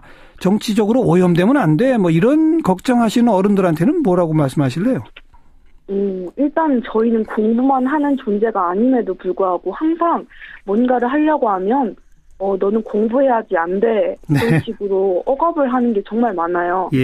근데 그것은 저희가 그리고 저 청소년이 직접 보고 결정하는 문제이고 예. 어른들이 너는 그냥 공부만 해야 돼 하면서 아예 어떠한 활동을 하는 것을 억압해버리는 것은 정말 아니라고 생각을 합니다. 예. 제가 허영란 대표 첫 질문이 고3이면 대학 입시 준비하지 않아요? 라고 물어봤잖아요. 네네네. 제가 정식으로 사과드릴게요. 그런 질문 먼저 한 거.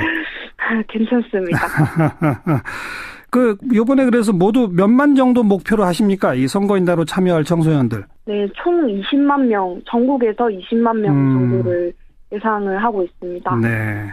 청소년이 20만 명 모여서 우리는 이런 대통령을 원합니다. 라는 목소리를 내고 싶다. 그리고 18세 투표권 앞으로 부여해달라. 이런 캠페인이군요. 네, 그렇습니다. 일종의 캠페인이죠. 네. 관심 갖고 계속 함께 지켜보고요. 좋은 결과 있기를 기대하고 진짜 누가 당선될지 저도 궁금합니다. 네. 감사합니다. 고맙습니다. 네, 감사합니다. 청소년 YMCA 공동대표 맡고 있는 부산 대덕여고 3학년 허영란 학생이었습니다. 국광 교수와 함께하는 일상다반사 코너입니다. 여러분은 1년에 책을 몇 권 정도 읽으십니까? 통계자료에 의하면 우리나라 사람 3명 중 1명 1년에 책을 단 한 권도 읽지 않는다. 네, 책 안 읽는 사회. 혹자는 책맹시대 이렇게까지 부르던데요. 오늘은 이런 현상의 원인을 진단하고 그 의미도 좀 짚어보겠습니다. 경희대학교 이태광 교수 어서 오세요. 네, 안녕하십니까. 실제로 한국 평균 독서량 어떻게 나옵니까? 지금 평균 독서량이 한국출판연구소에서 조사를 한 바에 따르면요. 2015년 기준으로 연평균 독서율이 65.3%. 3명 중 1명 정도가 1년에 책을 단 한 권도 읽지 않는다. 이렇게 결과가 나왔는데요. 네. 이 문제는 이제 이 숫자가 이렇게 나오니까 65.3% 이러면 굉장히 많이 느껴지는데 예. 절반 이상은 읽으니까. 예. 근데 이게 이제 굉장히 치중이 돼 있죠. 몇몇 분들이 이제 많이 읽는 그러니까 독서 애호가들이 읽는 그 양과 아예 한 권도 읽지 않는 분들 사이 격차가 굉장히 크다. 이렇게 말을 할 수가 있고요. 네. 또 어떤 책을 읽느냐도 사실 대단히 이제 중요한데 그렇죠. 사실 대부분 이제 우리가 일반적으로 알고 있는 그런 인문 교양서 이런 것들은 많이 읽지 않는 그런 경향을 보이고 있죠. 인문 교양서가 아니라 뭘 많이 읽어요, 그러면? 가장 많이 읽는 것은 아무래도 이제 요즘 최근에 삶이 힘들어져서 그랬는지 명상서적 같은 거. 명상. 예, 치유, 에세이 뭐 이런 것들이 1년 사이 19.4%나 증가를 했습니다. 그러니까. 그리고 자기개발서도 아직까지 꾸준히 나가고 있고요. 네. 특히 이제 재밌는 거는 자기개발서 중에 여성들을 위한 특화된 그런 자기개발서들이 또 많이 약진을 하고 있어요. 네. 결론적으로 말한다면 이런 게 출판 시장이 위축되다 보니까 출판사들도 결국 잘 팔리는 책만 내는 거 아니냐 이런 그렇겠죠. 식의 어떤 이야기를 할 수밖에 없는 그런 상황이고요. 예. 그 소설도 한때는 한국 문학이 굉장히 약진을 했었는데 라이트 노벨이라 그래가지고 말 그대로 그냥 가벼운 소설 그리고 영상 소설 그러니까 조금 어느 정도 엔터테인먼트를 위한 그런 작품들이 많이 팔리고 있는 네. 그런 걸 볼 수가 있죠. 네. 그리고 자기개발서 가운데 특히 여성용이 더 많이 팔리는 거는 여성들이 더 많이 힘들기 때문입니까? 아니면 그나마 여성들이 도서 구매력이 있기 때문입니까? 뭡니까? 뭐 둘 다 아닌가 싶은데요, 저는. 왜냐하면 지금까지도 독서 시장은 계속 20, 30대 직장인 여성들이 주도해 왔습니다. 그리고 출판만 그런 게 아니라 문학에도 사실은 주도해 왔고요. 단지 이제 트렌드가 과거에 어떻게 보면 이제 남성 작가 위주였던 그런 담론들이 여성들에게도 호소력이 있었다면 최근에 여성들이 이제 독립적이고 자기들 자신의 목소리를 듣고 싶어하는 그런 트렌드가 생겼다고 말할 수가 있죠. 네, 네. 그래요. 그런데 또 하나 출판계 특징이 과거에 나온 책을 다시 펴내는 이런 특징도 있다면서요? 그건 뭐예요? 최근에 이제 굉장히 등장한 건데요. 물론 이제 한국에서 시작된 트렌드는 아닙니다. 이것도 이제 다른 나라에서도 이미 있던 트렌드가 한국에 들어온 것인데 가장 대표적인 게 윤동주 시인의 하늘과 바람과 별과 시라는 그 복각반이 나왔죠. 네. 이거는 그냥 시집이 아니고요. 그 당시에 윤동주 시인이 발간했던 그 책 그대로 원형을 복원해가지고 만든 그 책입니다. 그러니까 책이라기보다는 약간 이제 그 골동품 같은 그런 느낌을 주는 건데요. 굉장히 예상 외로 많이 팔렸어요. 그래요? 예, 그 전판이 다 나가고 그래서 뭐 다시 찍는 어떤 뭐 소동이 좀 일어났죠. 그러니까 처음에는 많이 팔릴 거라고 생각하지 않고 책을 이렇게 냈는데 다 팔려버리고 뭐 이렇게 해가지고 중판 찍고 이러면서 좀 소동이 있었죠. 그리고 이 윤동주 시인 시집이 잘 나가니까 또 서정주 시인이라든가 백석 시인이라든가 이런 분들의 또 시집들도 다시 복각판을 만들어서 내는 이제 그런 모습을 볼 수가 있습니다. 그러니까 흥미로운 건 뭐냐 그러면요. 이렇게 복각판이 나와서 저희 학생들도 많이 샀더라고요. 그래서 제가 물어봤어요. 이렇게 거기 한자도 많이 나오고 중요한 건 새로 쓰기입니다. 그게. 새로 쓰기. 예, 지금 저도 이제 물론 저도 어릴 때는 새로 쓰기 책을 읽었지만 이 지금은 좀 읽으라면 좀 힘들거든요. 그래서 물어봤어요. 너희들 이거 읽고 이해를 할 수 있냐 이러니까 학생들 대답이 되게 재밌었습니다. 그러니까 읽으려고 사는 게 아니라 수집을 하려고 샀다. 책을 읽지 않고 수집을 해요? 그렇습니다. 뭔 말입니까?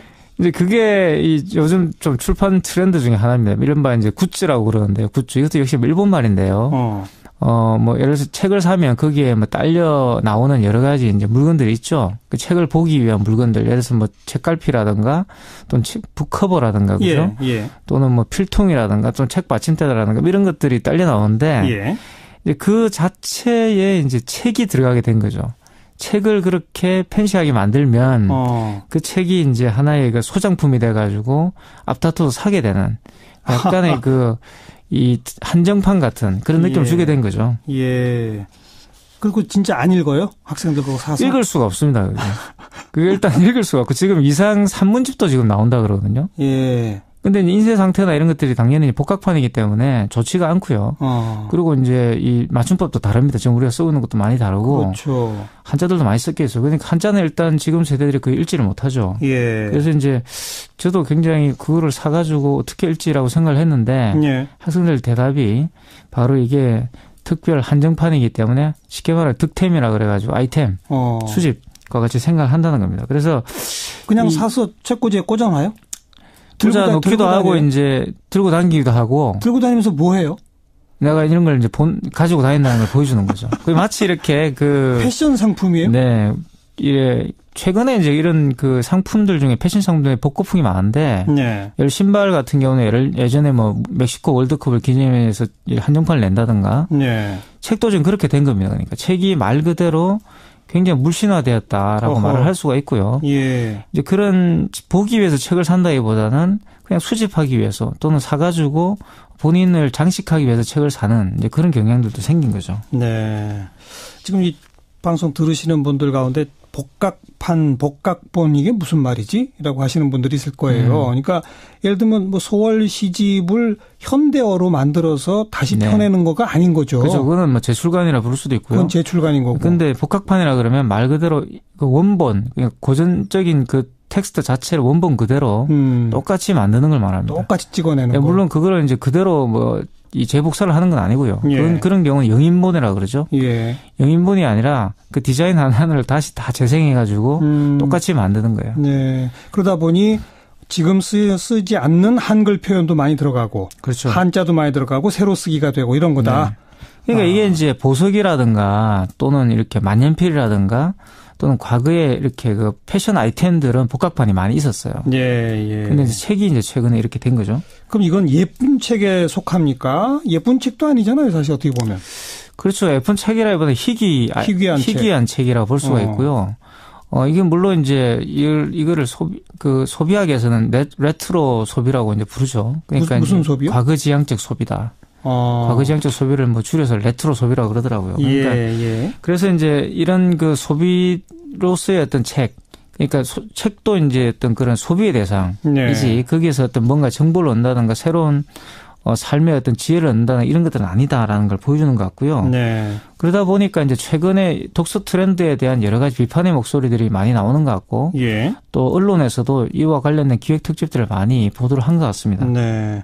지금 이 복각본 사는 거는 사실 독서 트렌드하고도 좀 무관한 거잖아요. 이걸 읽으려고 사는 책이 아니라고 하니까. 근데 어쨌든 오늘 우리가 이야기 시작은 한국 사람 책을 너무 많이 안 읽는다. 그렇죠. 이 얘기로 시작을 했는데 사람들이 책을 안 읽는 주된 이유는 흔히 스마트폰, TV 이런 거 보느라고다. 이런 얘기 하잖아요. 그렇죠. 최근에 이제 그렇게 말씀하시는 분이 많은데요. 저는 과연 그럴까라고 생각을 합니다. 왜냐하면 지금 저도 지금 방송하러 오다 보니까 많은 분들이 그 지하철에서 스마트폰을 보고 계셨어요. 근데 물론 그것을 가지고서 뭐 이렇게 드라마를 보시는 분도 있고 영화를 보시는 분도 있고 음악을 듣는 분도 계시지만 책을 읽는 분도 있습니다. 그걸 가지고. 그리고 또 이제 그 뉴스 같은 걸 검색하죠. 사실 어떻게 보면 과거에 비한다면 글의 차원에서 본다면 더 많은 책을 안 읽어서 그렇지 글을 더 많이 읽게 된 건 사실이라는 것이 또 다른 연구 보고에는 또 나와 있습니다. 그러니까 글이라는 측면에서 봤을 때는 과거보다는 지금 사람들이 훨씬 더 많이 읽고 있다. 라는 거죠. 그래 이게 이제 하긴 뭐 페이스북이나 트위터 이런 것도 다 글이니까요. 훨씬 과거보다는 글을 접하는 기회가 높아진 것이고요. 그렇죠. 그리고 딱히 이게 우리나라에만 나타나는 현상은 아니에요. 그러니까 이걸 이제 우리나라가 너무 스마트폰이 빨리 보급돼 가지고 독서를 하지 않는다. 스마트폰이 보급되기 전에도 저는 한국이 그렇게 독서를 많이 했던 것 같지는 않고요. 그러니까.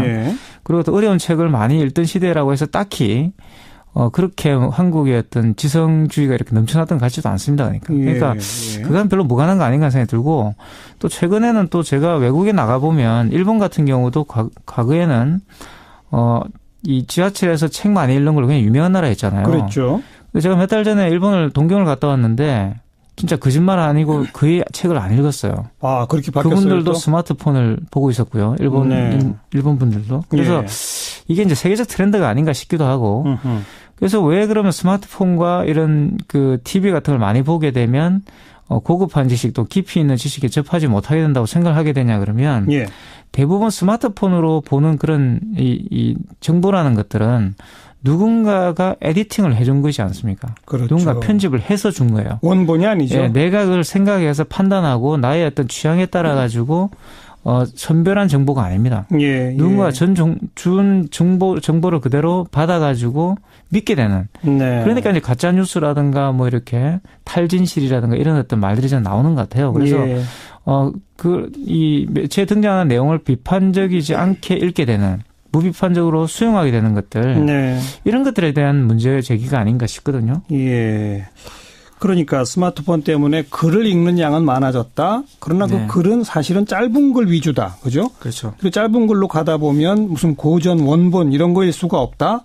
누군가 재가공한. 그렇죠. 그걸 읽을 수밖에 없다. 그런 거죠. 시중에 또 나가보면 그런 책이 많이 있습니다.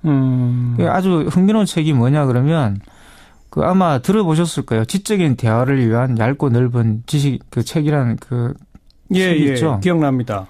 그러니까 이제 그것도 보면 이 지적인 대화를 하는데 깊은 지식이 필요가 없는 거죠. 얇고 넓은 지식만 있으면 된다는 거죠. 이런 것들이 지금 트렌드인가 그런 것들이 바로 대표적으로 이제 정보를 에디팅해서 주는 그런 책이라는 생각이 들고요. 그러니까 당연히 그런 말씀들이 나온다는 생각이 드는데 사실 저는 그것보다도 앞에 제가 잠깐 말씀드렸던 것처럼 복각판의 사례에서 알 수 있듯이 책 자체가 너무 상품화된 거 아니냐 이제는. 상품화, 그러니까 책을 상품화. 읽는다기보다는 그리고 이 출판 시장에 대해서도 너무 이렇게 출판사 쪽에서 이야기를 하다 보니까 뭐 계속 이제 어렵다는 이야기가 계속 나왔지 않습니까? 그러니까 네. 거기에 대해서도 우리가 뭐 출판사를 보고 이렇게 시대의 흐름에 적응해라 이렇게 또 요구하기도 굉장히 어렵잖아요. 그러니까. 예. 그러다 보니까 이제 독서 행위를 그냥 다 개인적 차원으로 놔두는 거예요. 그러니까 사적인 어떤 독서로서. 네. 그러니까 출판사 같은 경우도 출판시장 어려움을 사적 독서의 양을 늘려가지고 해결하려고 하는 이런 식으로 자꾸 이제 그 주장을 하게 되는 것 같고요. 예. 그러다 보니까 한국 국민들이 너무 책을 안 읽는다라는 이야기까지 너무 자연스럽게 쉽게 결론을 내리는 거 아니냐. 이런 생각이 듭니다. 하지만 사실 뚜껑을 열고 보면 네. 출판 시장의 문제는 사실은 이 공공성의 문제와 관련이 있거든요. 공공성? 예. 그러니까 영국 같은 경우도 과거에 대처가 등장하기 전에는 대부분의 책은 공공도서관에서 볼 수 있었습니다. 예, 그렇죠. 그때는 독서율이 굉장히 높았어요. 예. 지금 사실 독일 같은 경우도 제가 학생들 만나가 이야기를 해보면 학생들이 책을 왜 사지라고 이야기해요. 왜냐하면 도서관에 가면 있으니까. 그러니까 굳이 자기가 수집하고 싶으면 책을 사도 되는데 그런 게 아니라면 꼭 필요한 책을 보고 싶다면 도서관에 가면 책을 많이 볼 수 있다는 거죠. 그리고 도서관이 많고. 굉장히 많습니다. 그리고 많은 도서관에서 책을 많이 사주고. 네. 그러면 필자와 출판사가 그렇죠. 운영이 되고. 그러니까 저는 그렇게 생각하는데요. 그러니까 우리가 한국 출판의 세계화 이런 이야기를 많이 하는데 사실 출판을 세계화한다. 또는 한국의 어떤 문학이라든가 한국의 어떤 콘텐츠를 세계화하기 위해서 필요한 거는 작가를 지원하는 것도 있지만 사실 출판사가 그런 어떤 글로벌한 출판사 나와야 됩니다. 그러니까 그렇죠. 펭귄이라든가 주업캄프 같은 출판사가 나와야지 한국의 콘텐츠가 세계적으로 어떤 인정을 받을 수가 있는 거거든요. 네. 그러면 그 출판사를 키울 수 있는 방법이 뭘까요? 출판사에게 돈을 지원하는 걸까요? 그렇진 않잖아요. 그죠? 바로 공공도서관을 많이 만들어가지고 출판사가 무슨 책을 내더라도 그 책을 공공도서관에 사주면 되는 거예요. 네. 이 간단한 해결책입니다. 그렇죠. 그러면 독서율도 올라갈 것이고 지금 내가 돈이 없어서 책은 못 사지만 책을 꼭 보고 싶으면 도서관에 가서 그냥 마을에 있는 도서관에 가서 마치 카페에 가듯이 가가지고 책을 볼 수 있는 거 아니겠어요? 예. 그렇게 되면 저는 문제가 다 해결되는 거 아닌가 싶은데 네. 이런 간단한 문제를 왜 해결하지 않는지 이런 생각이 좀 들고 왜 이제 그 원인을 국민성에서 찾고 있을까 이런 생각도 좀 개인적으로 좀 들어서 안타까워요. 그러니까. 그나마 각 지자체 단위별로 공공도서관 운동들이 좀 확산되고 있는 조짐은 보이잖아요. 그렇죠. 그런 운동을 하시는 분도 많이 있고요. 사실 또 이런 데 요구도 많이 있습니다. 그러니까 네. 이런 것들은 또 이제 이 방송을 들으시는 청취자분들도 각 동네별로 한번 도서관들을 한번 점검해 보시고 과거보다는 도서관이 많이 없어진 건 사실이에요. 오히려 줄어들었어요? 네, 과거에는 많이 있었어요. 제 기억으로도 굉장히 많이 있었는데 예. 또 그런 말씀하셨던 것처럼 그런 도서관 운동들이 이루어졌던 게 2000년대 초반입니다. 네, 그런 움직임들이 많이 있었고요. 지금도 물론 각 그 구도서관, 구립도서관들이 굉장히 많이 있고 거기에서 또 책을 빌려보시기도 하고 그렇게 합니다. 그리고 시립도서관도 다 갖춰져 있고. 근데 저는 지금 있는 수준보다 더 확대해야 된다. 라는 생각이 들죠. 예. 그리고 도서관이 있으면 책을 안 사더라도 시간 날 때 가서 보면 그렇습니다. 된다라고 하셨습니다만 현대인들이 시간이 안 나잖아요. 그건 어떻게 합니까? 그것도 이제 그 책 읽는 사람을 찾아가는 도서관을 만들면 돼요. 과거에 가만히 생각해 보시면 많이 있었어요. 마을 문고가 있었고요. 맞아요. 마을 문고가. 예. 그리고 심지어는 버스에다가 책을 싣고 와가지고 책을 볼 수 있도록 했습니다. 마을 그 아파트 단지 같은 데에 와가지고 이렇게 주말 같은 때는 책을 이렇게 빌려서 볼 수 있도록 여러 가지 이 행사를 했어요. 예. 최근에 그런 행사들이 다 사라졌죠. 그러니까. 예. 그래서 그런 걸 생각해 본다면 왜 독서를 하지 않게 되는가. 독서가 정말 그렇게 국가적으로 중요한 일이라고 한다면. 네. 그죠? 저는 그런 일들에 당연히 공적인 자금이 투입돼야 되고 우리 세금을 그런 데 써야 되는 거 아닌가. 당연하죠. 이런 생각이 드는 거죠. 대통령 선거에 나선 후보들이 이런 것도 좀 공약했으면 좋겠습니다. 이런 좀 피부에 와닿는 이런 것들 좀 했으면 좋겠어요. 그러면서 상당히 고급스러운 공약이잖아요, 이것도. 아니, 뭐 있어 보이는 공약이죠. 그리고 뭐 본인들 독서 목록도 좀 공개해 주시고 그럼 좋을 것 같습니다. 네. 실제로 독서량이 많은 나라들이 국가 경쟁력이 높다. 이런 연구 결과가 나온 바도 있지 않습니까? 확실히 그렇습니다. 그런 뇌과학적으로 보더라도 독서를 하는 행위가 훨씬 TV를 보는 것보다 뇌세포를 발달시키죠. 치매를 예방하는 데 독서가 가장 좋습니다. 알겠습니다. 우리 책을 안 읽는다. 그러다 보니까 출판사도 변화해서 이제는 그냥 예쁜 책, 그렇죠. 가지고 다니는 책 이런 식으로 또 변화하고 있다. 네. 그게 아니라 좋은 책을 많이 읽게 하려면 결국은 공공이 역할을 해야 한다. 네. 그 말씀이라고. 도서관을 만들자입니다. 도서관을 만들자. 거기에 예산을 투입하자. 네. 예. 오늘 여기까지 합시다. 문화비평가 경희대학교 이태광 교수였어요. 감사합니다. 단계가 아니다고 끊었어야 되는데 예. 국민이 원하면 사면위에서 논의할 수 있다 이렇게 말한 바람에 예. 여러 가지 이제 논란을 불러일으킨 거죠. 나중에 예. 트위터로는 논의할 단계가 아니다라고 이제 다시 수정한 멘트를 했습니다만 애초부터 이런 걸 했어서는 안 되는 말이었고 홍준표 후보께서 뭐라 그랬냐면 얼치기 좌파들이 박근혜 대통령 사면을 이야기하면서 마치 우파의 동정표를 자기들이 가지려고 하는 그런 참 어처구니 없는 수책을 하고 있다. 이렇게 표현을 했습니다. 왜 이런 표현까지 들으면서 사면 이야기를 올릴 필요가 있겠습니까? 저는 적절치 않았다고 생각합니다. 근데 또 어찌 보면 지극히 교과서적 이거 원론적인 얘기한 것밖에 없는 거 아닌가? 이렇게도 볼 수 있는 거 아닐까요? 그렇게도 볼 수 있겠지만 국민이 원한다면 그 사면위에서 논의할 수 있다라고 자체를 가능성을 여는 것 자체가 벌써 거기에 편승하는 의미가 있다는 것이죠. 왜냐하면 지금 국민적인 분노나 열망은 법적 정의가 실현도 안 돼 있고 더구나 본인이 지금까지 억울하게 구속돼 있다고 죄를 한 번도 승인하지 않는 사람에게 이런 이야기를 한다는 것 자체가 국민 정서상 용납이 될 수 없는 알겠습니다. 그 사면 발언이 이제 지금 안철수 후보한테는 가장 많은 그 비판이나 뭐 공격이 오고 있는 거라면 반대로 문재인 후보 측은 벌써 한 10년 지나긴 했습니다만 아들 채용 의혹이 계속 나와요. 이거에 대한 기본 입장이 어떠십니까? 말씀드린 대로 왜 해마다 반복을 하냐 이거죠. 그동안 4년 동안 검증을 해왔던 후보인데 그런 문제가 있었으면 이명박 박근혜 정권 때 가만히 있었겠느냐 이런 주장이고 두 번의 검증을 했고 실제로 지금 고용정보원에 마치 5급 공무원 사무관으로 채용된 것처럼 국민들에게 오도된 면이 있는데 공무원이 아니고 이것은 일종의 공공기관이죠. 고용정보원에 1급부터 6급까지 있는데 6급이 제일 하위인데 6급에서 두 번째인 5급입니다. 기본급 150짜리에 밑에서 뒤에 5급짜리를 39명이 지원해서 9명을 뽑았다는 거 아니겠습니까? 그 과정에서 공보기관을 며칠 줄였다 뭐 이런 거 있는데 그것은 저도 인천시장 시절에 필요한 일이 바쁠 때는 공보기관을 줄이고 그게 어떻게 보면 이때 훈시 규정처럼 활용되는 면이 있는 겁니다. 또 이것을 또 그동안 국회에서 요구해서 이명박 정권 때 검증을 했잖아요. 그리고 2012년도 대선 때 그렇게 이야기해서 정리됐던 건데 또 반복합니까? 알겠습니다. 이걸 가지고 지적하는 홍준표부터 이제 안철수 후보에 대한 검증이 어떻게 들어간지를 나중에 비교를 한번 해보시기 바라겠습니다. 짧게 한 말씀만. 정운찬 전 총리가 뭐 김종인 전 비대위원장, 홍석현 전 JTBC 회장과의 3명 사이에 이르면 이번 주에 단일 후보 내겠다. 이런 얘기들은 어떤 영향력을 미친다고 생각하세요?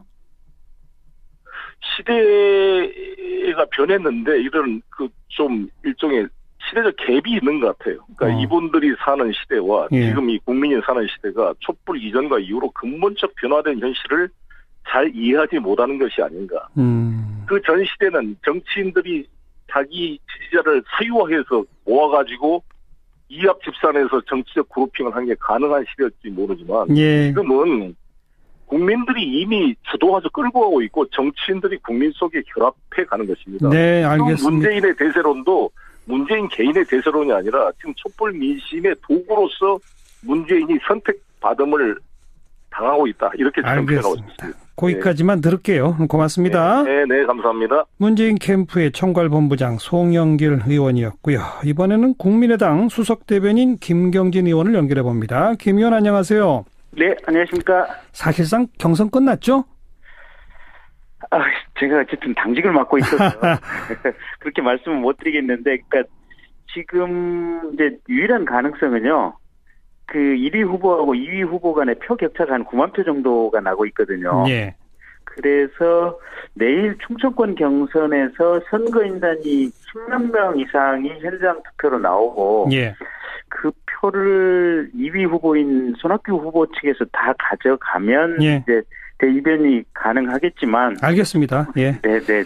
그 당직 있으시니까 제가 그냥 끝났다고 선언할게요. 네. 그래도 될 것 같습니다. 자, 이제 벌써 그 문안 양강 구도 안철수 후보가 계속 강조해온 이제 그런 구도로 간다. 뭐 이런 분석들이 나오고 있는데 조금 아까 송영길 의원 같은 경우는 아니 홍준표, 유승민 이런 다른 공당의 후보들이 다 있는데 무슨 양강 구도냐 이런 말을 하는데 그거 어떻게 생각하세요? 뭐 맞는 말이기도 하고 틀린 말이기도 하고 그렇죠 뭐. 뭐가 맞고 뭐가 틀립니까? 그러니까 이제 어차피 저희 국민의당에서는 인위적인 연대라든지 합당 이런 것은 없다고 분명하게 누차 선언을 했거든요. 예. 근데 지금 민주당이 니네 자유한국당이랑 뭐 이렇게 후보 단일화 할 거 아니냐, 또 바른정당이랑 후보 단일화 할 거 아니냐, 계속해서 끊임없이 지금 물고 이렇게 물어뜯고 있는데요. 예. 그럴 가능성이 전혀 없다. 그래서 후보가 5명이 아마 출마를 하게 될 것이다. 이건 분명하기 때문에 예. 형식적인 의미에서 양강 구도는 있을 수 없죠. 5명의 후보가 이렇게 나오니까 이런 상황이고. 예. 그러면 실제 표는 어떻게 되고 있냐? 지금 안철수 후보가 이렇게 최근에 이 엄청난 기세로 지금 상승을 하고 있으니까. 예. 그리고 본선거에 들어가게 되면 어차피 될 만한 후보로 표가 집중되게 돼 있습니다. 예.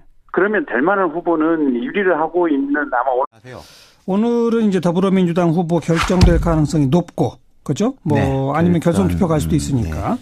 내일 국민의당 후보 최종 결정되고. 맞습니다. 보수정당 쪽은 이미 결정됐고. 그렇죠. 유승민 바른정당 후보, 홍준표 자유한국당 후보가 이미 결정이 됐죠. 그 두 후보 간 신경전이 치열하더라고요. 네, 그러니까요. 이게 지지율로 보면 미약한데 주도권 다툼, 신경전이 매우 치열합니다. 근데 원래 이제 이런 면이 있어요. 어디서든지 간에 동종 간의 갈등이 더 심하죠. 네. 그리고 이제 민주당하고 국민의당도 이게 보면은 간혹 감정 싸움은 저쪽 당보다 훨씬 더 심할 때가 있지 않습니까? 서로 간에 신경전 같은 게. 보수는 보통 이제 그래도 하나로 뭉쳐서 왔었는데 입에 갈라지다 보니까 그런 게 많이 드러나는 거죠. 네.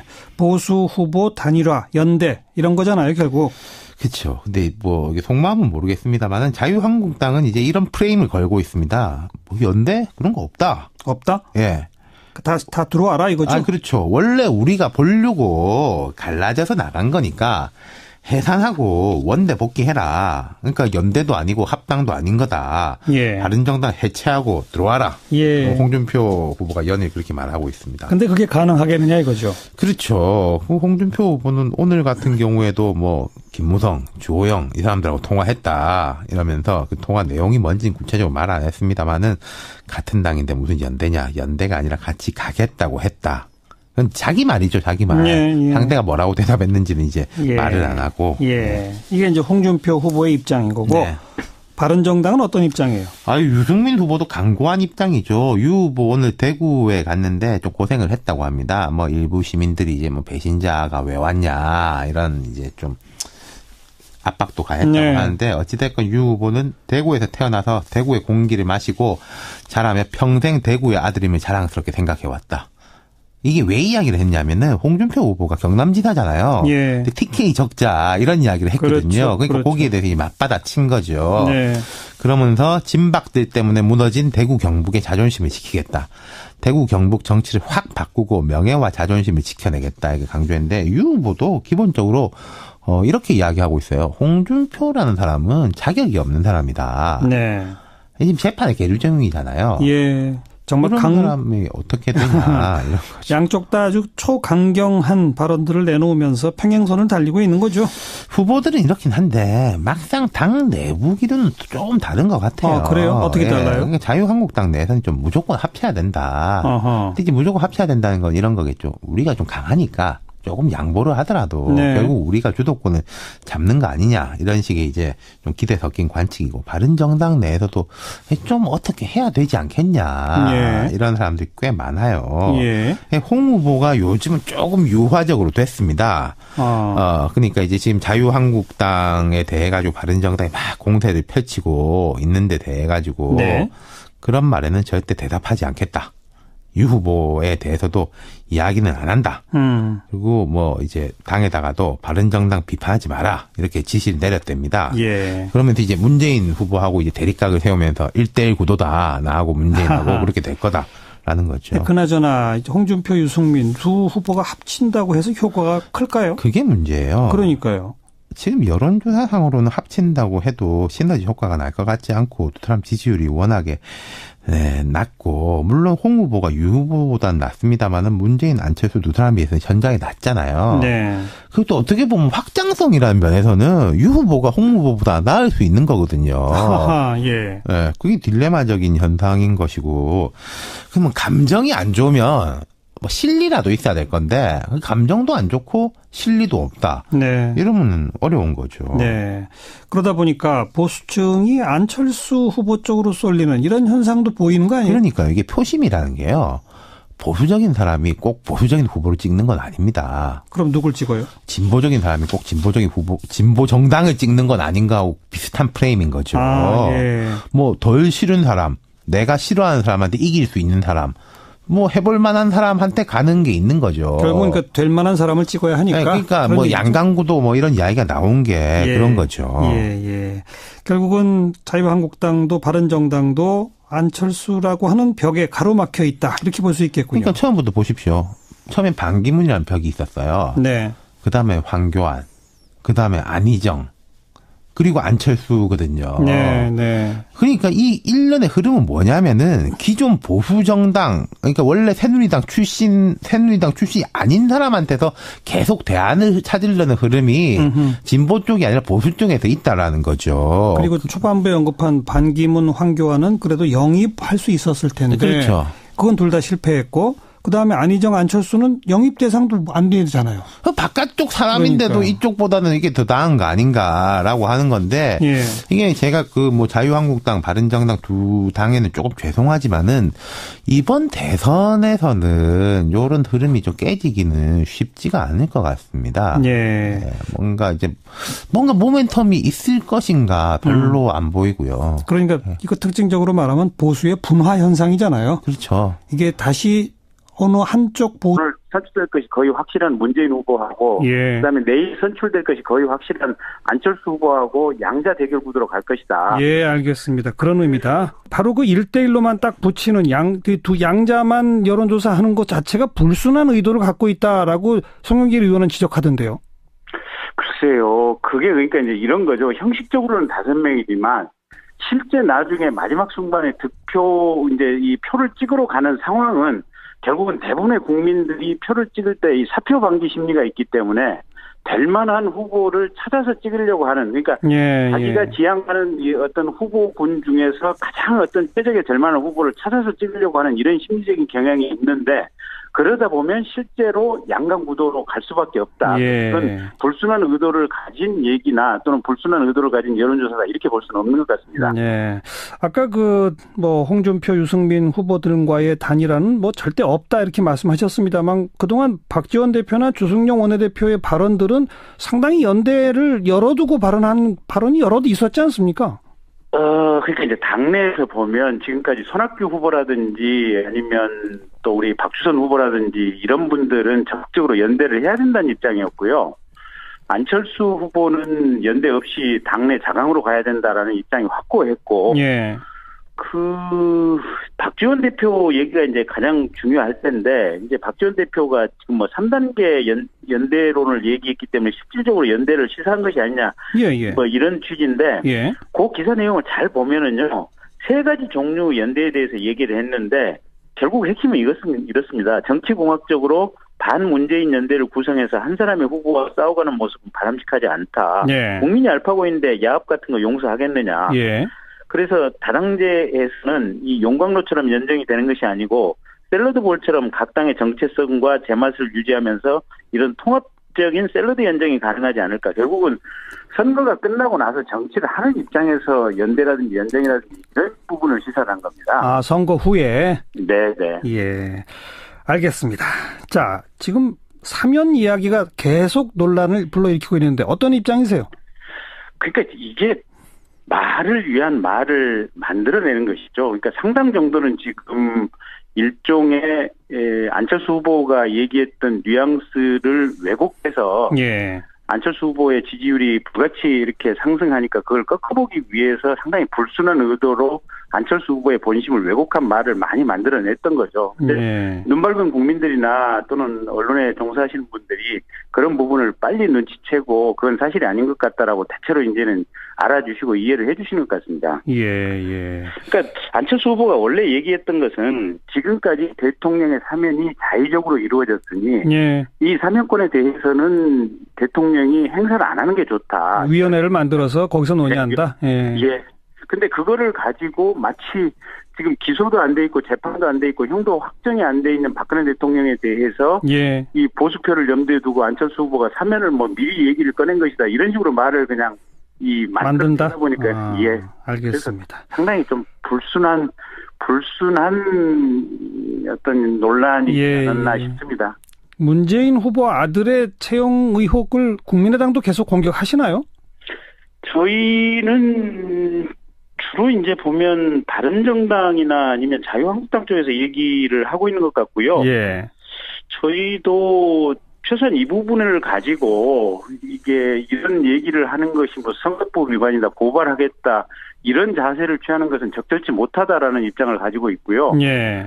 분명히 이 부분은 한번 공식적으로 대선 과정에서 한번 짚어줘야 된다라는 입장을 가지고 있습니다. 예. 그러니까 아까 이제 송영길 의원께서도 이제 말씀을 하셨는데. 예. 지금 채용 공고가 분명히 이 규정에 위반해서 나간 건 맞지 않습니까?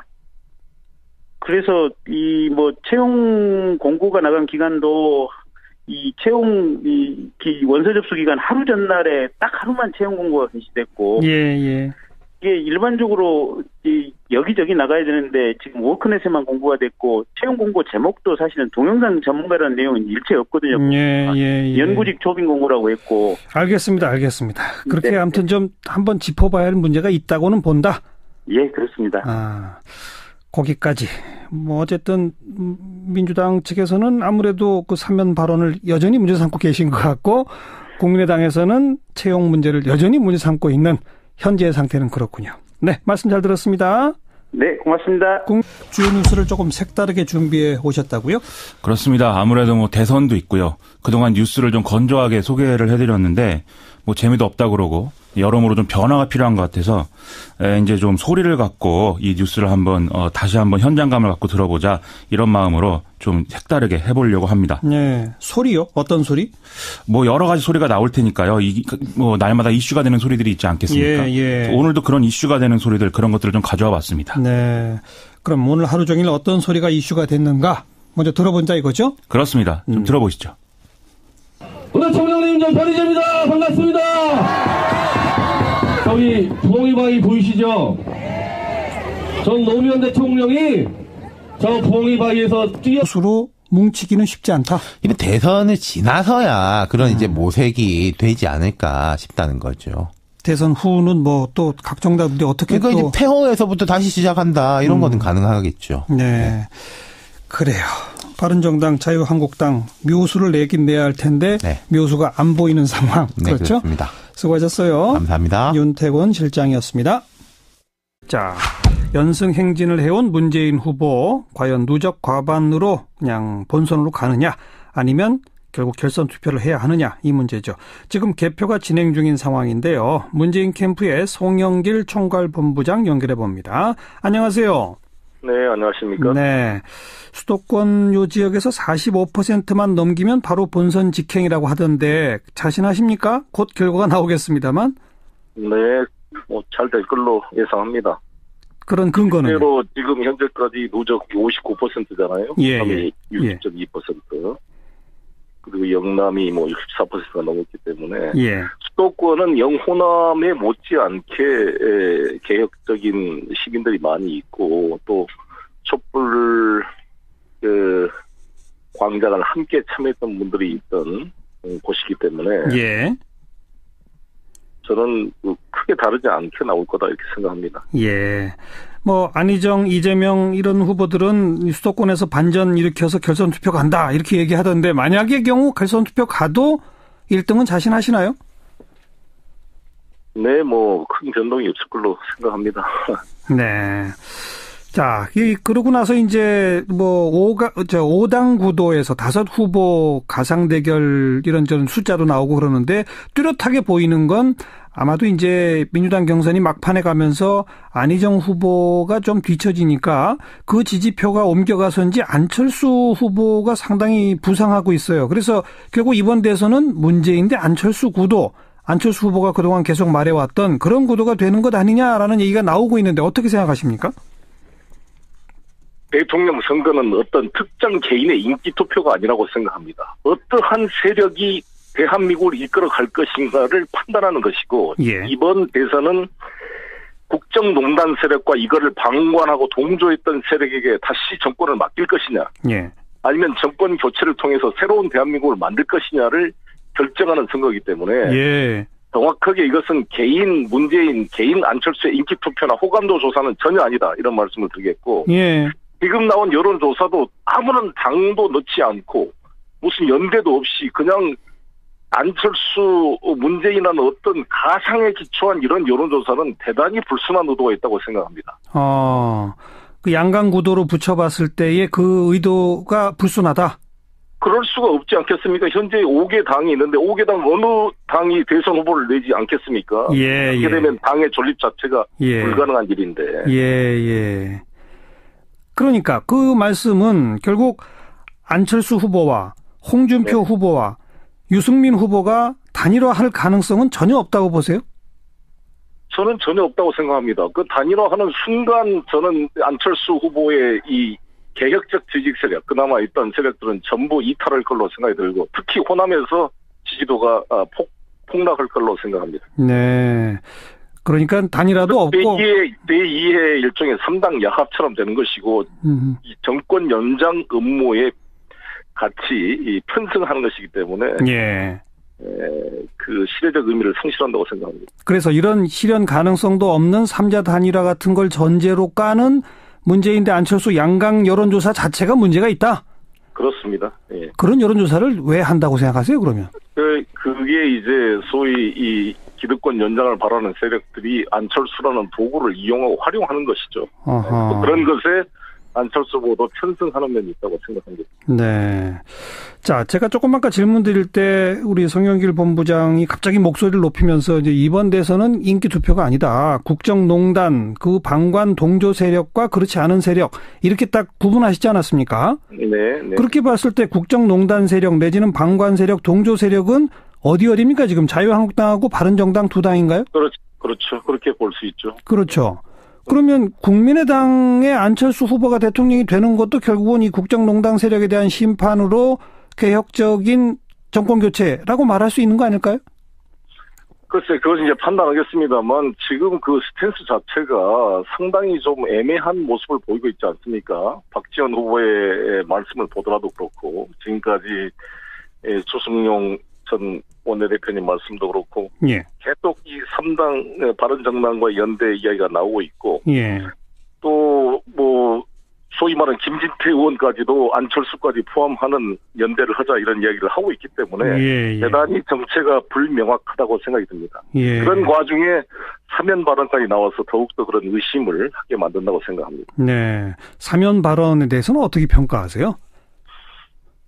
적절치 않는 발언이고 본인이 이 수사도 안 끝났고 기소도 안 돼 있고 본인이 죄를 인정도 않고 있는데 뭘 사면하는 겁니까? 사실 논리상도 성립이 불가능한 것인데 네. 안철수 후보께서 아예 이렇게 내렸다는 소식을 듣고 엄청나게 분노를 했습니다. 그 당시에 일국의 대통령이 가족이 뇌물을 처먹었다고 자살을 해버리면 어쩌란 말이냐? 노 대통령 누구 때문에 죽었습니까? 부인과 딸이, 아들이 죽인 겁니다. 네, 이게 그 이른바 보수 논객이라고 하는 변희재의 목소리인가요? 그렇죠. 변희재 씨가 오늘 이제 경남에 이제 봉화마을에 가서 친박단체에서 시위하는 데 가서 했다는 그런 얘기입니다. 예. 이게 뭐 아무래도 뭐 박근혜 전 대통령이 구속됐음에도 불구하고 이제 뭐 계속 이런 걸 하고 있는 거죠. 예.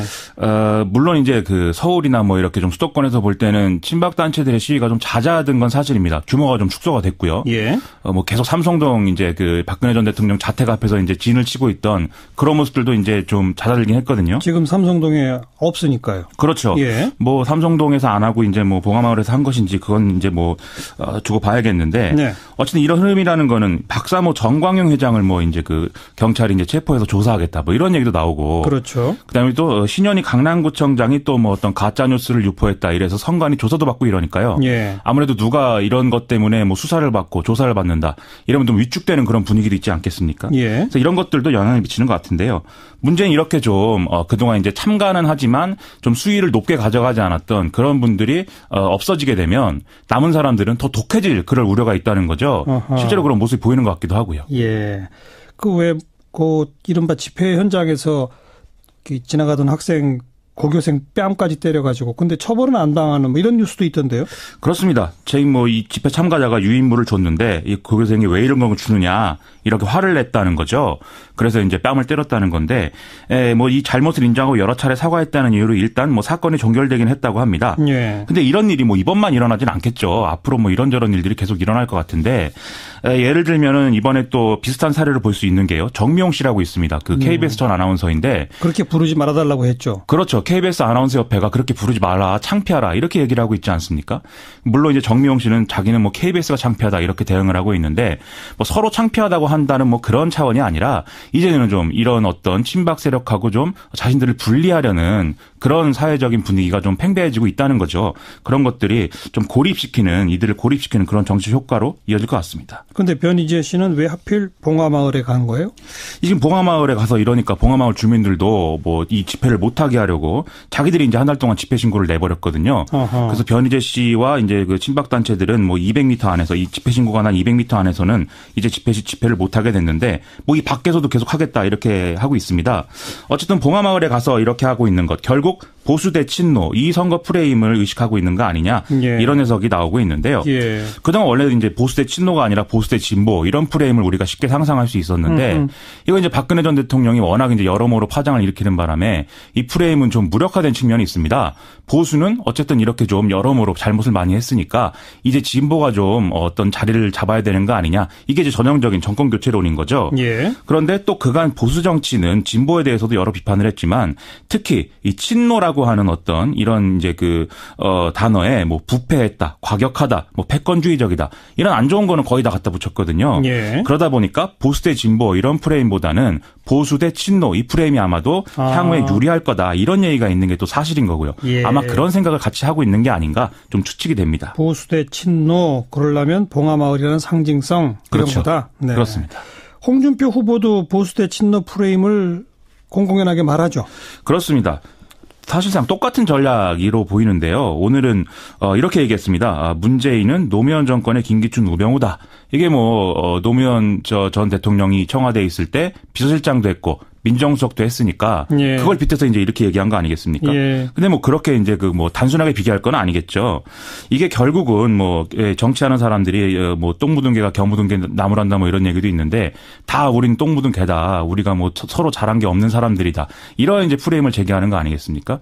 그런데 우리가 정치를 볼 때는 이런 프레임으로 정치를 보게 되면은 냉소주의에 빠질 수가 있기 때문에 이건 좀 안 좋은 그런 방식이 아닌가 이런 생각이 듭니다. 어쨌든 보수 일각에서 이번 선거가 보수 대 진보로는 안 될 것 같으니 보수 대 친노로 만들어 보자는 의도는 읽힌다. 그렇죠. 예. 그럴 수밖에 없는 것이죠. 오늘 또 주목할 또 하나의 소리는 뭡니까? 한번 들어보시죠. 문재인을 이길 혁신가 누굽니까? 문재인이 가장 두려워하는 후보 누굽니까? 이거 누구 목소리입니까? 이거 국민의당 안철수 전 대표 목소리인데요. 요즘에 이렇게 얘기를 하고 있나 봅니다. 요즘 발성을 바꿨다 해서 화제가 되긴 하던데요. 그렇죠. 이거 주변 사람들한테 제가 이거 어떻게 생각하느냐 많이 물어봤거든요. 뭐 재즈 보컬리스트 같다 이렇게 얘기를 하고요. 이제 과거에 이제 뭐 루이 암스트롱이나 이런 사람들을 생각하면서 그렇게 느끼는 모양인데 예. 또 한편에서는 사극 배우 같다 이런 얘기도 합니다. 예. 뭐 과거에 유행했던 용의 눈물이나 이런 데서 왕 역할을 맡은 사람, 장군 역할 맡은 사람 이런 사람들이 이런 발성을 하죠. 예. 그런 걸 비추어 볼 때 좀 강해 보이는 인상으로 비춰지는 것도 사실인 것 같습니다. 예, 좀 강철수 이런 단어도 요즘 나오잖아요. 그렇죠. 뭔가 달라졌다는 걸 보여주고 싶은 의도가 깔려 있는 것 같아요. 그렇습니다. 바꾼 데는 이유가 있겠죠. 그동안